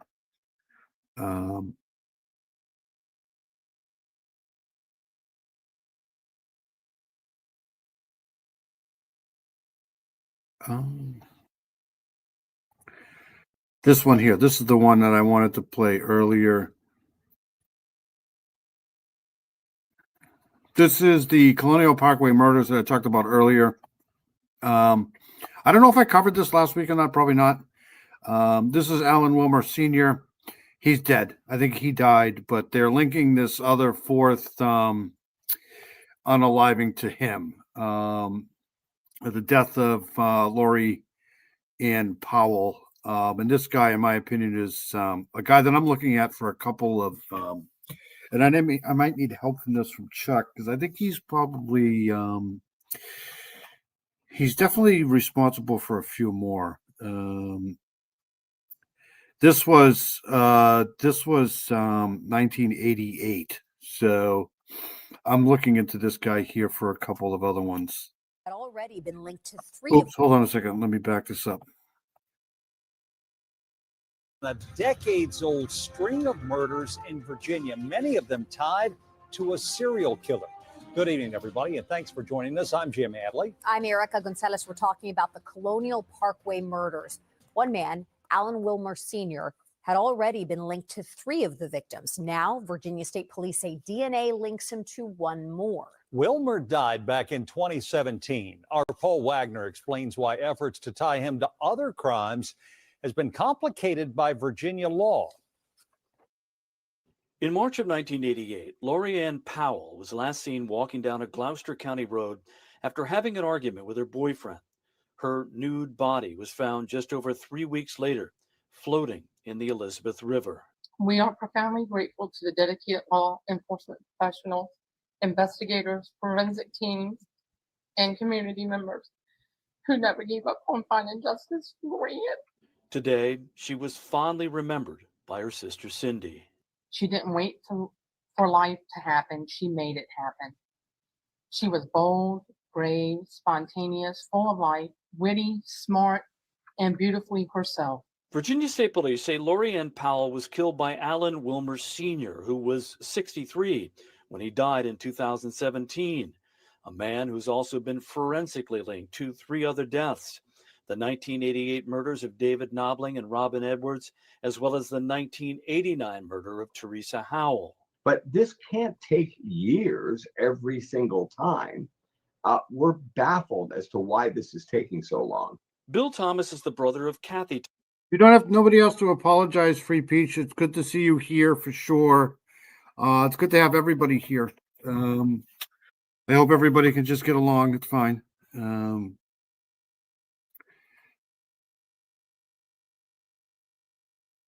Thomas. Decades later, This guy here is a bad dude.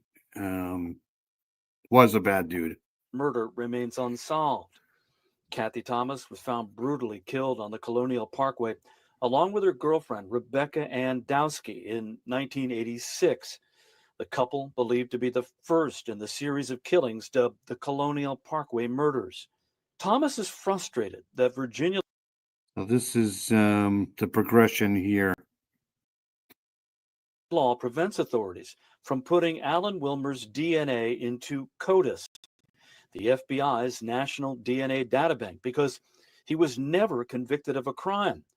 Thomas says Wilmer was a suspect early on and believes if Wilmer's DNA was entered into the database, it would link him to other crimes. We're going to be asking the legislature, the governor, and the new attorney general to work together to change this law, because I can't believe we're protecting the civil rights of a dead serial killer over the rights of my family and all of these families that are waiting for answers. Because Wilmer's DNA is not in CODIS, investigators are having to go case by case, making... It's Carol. Carol's here. Good to see Carol. You don't want a wrench? Okay, that's fine.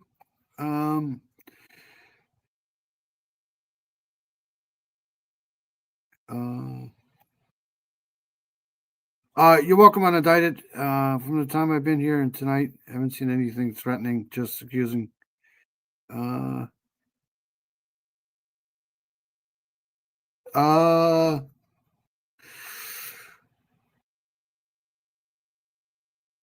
Okay. In direct comparisons with Wilmer's DNA to see if they can make a match. The delays are just unconscionable at this point. Bill Thomas says when his sister's body was found, she was clutching some hair that may have been from the killer. But to date, there has not been a DNA match. Okay, so let's get out of this here. I'm going to do a whole thing on that guy there because I think he's responsible for a lot more. All right, so hold on one second. I'll get out of here after this one here because I know that Shelby's going to be going live soon, and I got to get out of here. Hold on a second. This is that owl video here. This is really funny. We'll leave on a good note here. This is I saw this the other day. I figured I'd play this tonight since I'm called Owl on the Prowl anyways. So this Woodinville owl is stealing hats from runners. And this is quite funny. So here we go. Our next story, an owl near Woodinville has been swooping at unsuspecting These are barred owls, by the way. visitors on the Paradise Valley Conservation Area trails. And one local resident says he captured this video of the prime suspect in the ad during an early morning run. Fox 13's Jennifer Dowling explains why he was shocked to discover that the owl was not only a swooper, but a fly-by-night Okay, the thief. He just came down and just took the guy's hat. thief. Beautiful day on the trail today. When Nathan Cookta goes running on the Paradise Valley Conservation Trail, he often wears a cap. Yeah, this is the only running hat I have. But to a phantom menace that stalks the woods, The thing about owls is they could be flying right next to you and you would never hear them. Their wings are so molted and so unlike hawks, like a hawk or another bird, you can hear them flapping their wings here. You'd never hear this owl. oh, this practical piece of running gear is more like bait. You got my hat. This feathered avenger of the forest was That's a fucking classic. caught on video, swooping in on Give me Nathan's that. head as if it were making a kill. I did not hear it at all. It was absolutely silent. Snatched it right off the top of my head. Dude. Not giving a hoot about the theft, Ow. the owl took that hat, taunting him from the treetops. You serious? The owl, it felt like, was kind of daring me to come after it. And this wasn't his first run-in with an owl here. Right on this Lloyd Trail here. First time I ended up in the urgent care because it would put some down That's definitely the male owl because the female is so much in the bigger. urgent care because it would put some down. But it's probably when was this here? When was this done? 8 days ago. Into the top of my head. You're gonna swoop me again? In that encounter, Nathan wasn't wearing his hat. When he reported both incidents to Snohomish County Parks, staff posted these warning signs. And after I Let me back to this here. Hold on a second here. You're walking near the nest. Wave your hands in the air to keep the birds at distance. With hat or helmet or carrying an umbrella.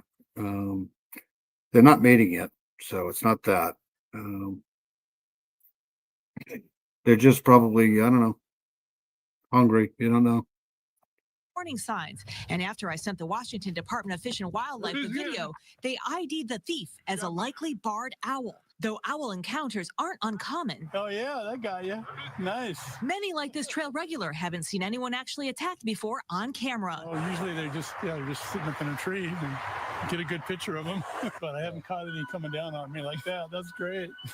That's a great video. With a potentially wise old owl on the prowl, Nathan has a word to the wise. Perhaps it's best to wear a hat. Yeah, I don't know. It depends on the. Oh, I know those are barred owls. I don't think they're protected at all. They seem to be abundant, especially up in the Midwest, upper Northwest. Did I say Midwest? Upper Northwest. And they're thinking about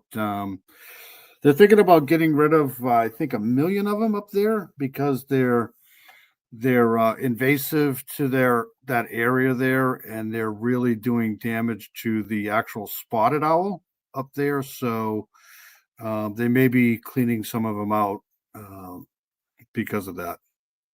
But I don't think they're protected. Depends on where you are, I think. But if it's a barred owl, probably not. If it's a spotted owl, probably.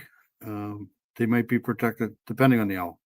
or even a hard head on this trail for now. Second time it felt like an owl booped me on the top of the head, as opposed to getting punched in the back of the head.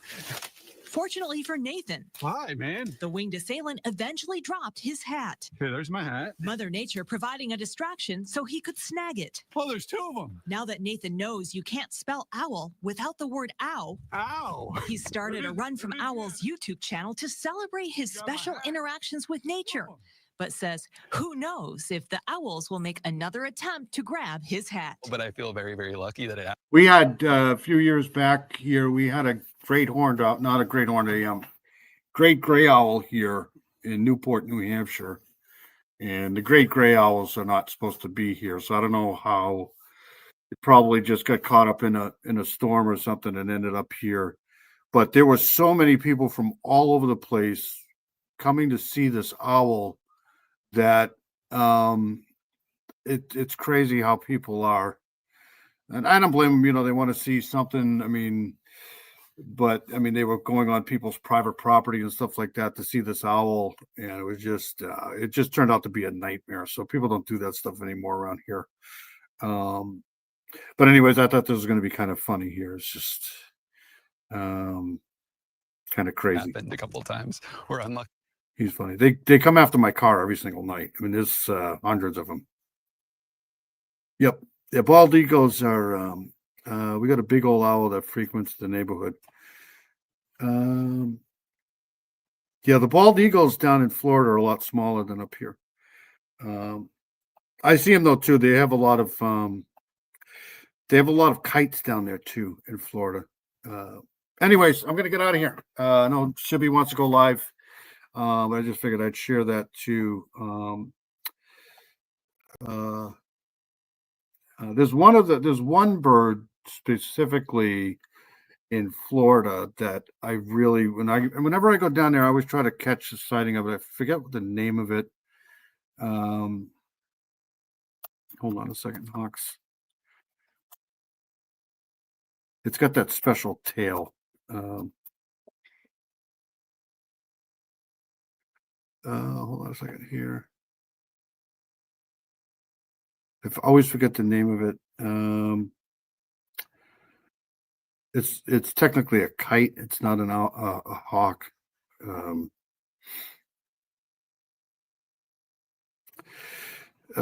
Anyways, I'll figure it out at some point. 30 species. Hold on a second here.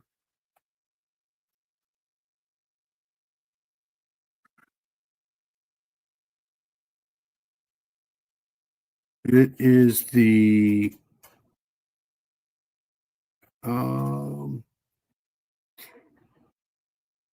I'll figure it out and I'll get back to you on that. It's got a weird tail to it.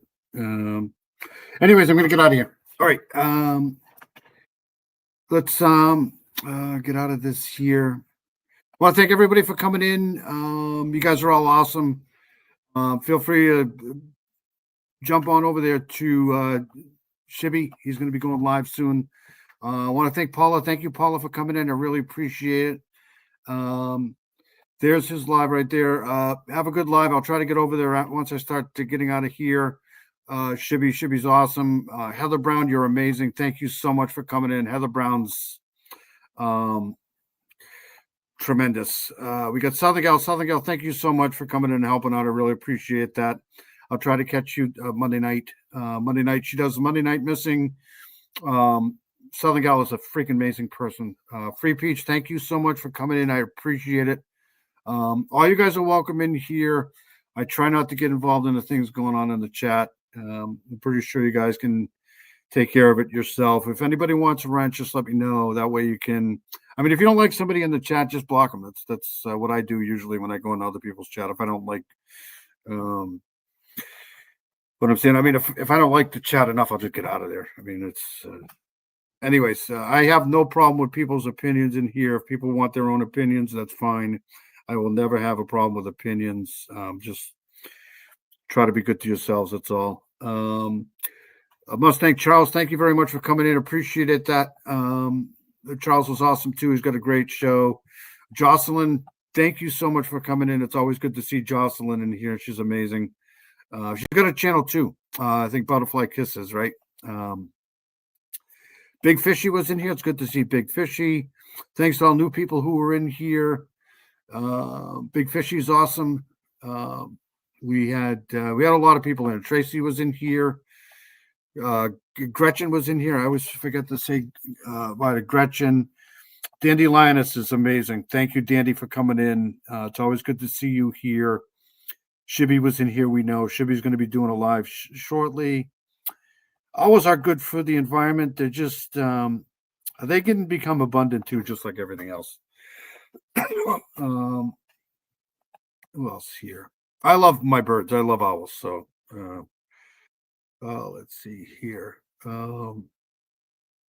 Carol was in here. Carol's awesome. Thank you, Carol, for coming in. Appreciate it. Leslie Billy was in here. Thank you very much for coming in. Appreciate that. Let's see here. Jocelyn was in here. I said bye to Heather. I'll see you guys around anyways. If I forget people, I'm sorry. I know Peggy O was in here. I know Amy was in here. Amy is awesome. Amy is great. Peggy O is awesome too. Southern Gal is great too. Unindicted Co-Conspirator, thank you so much for coming in. Always good to see you here. Look, I'm me. I don't do anything very special here. I try to come on once a week to go over some cases that a lot of people don't go over. I'm not the greatest, so I appreciate everybody for coming in here. I really appreciate all the support. All right, who else here?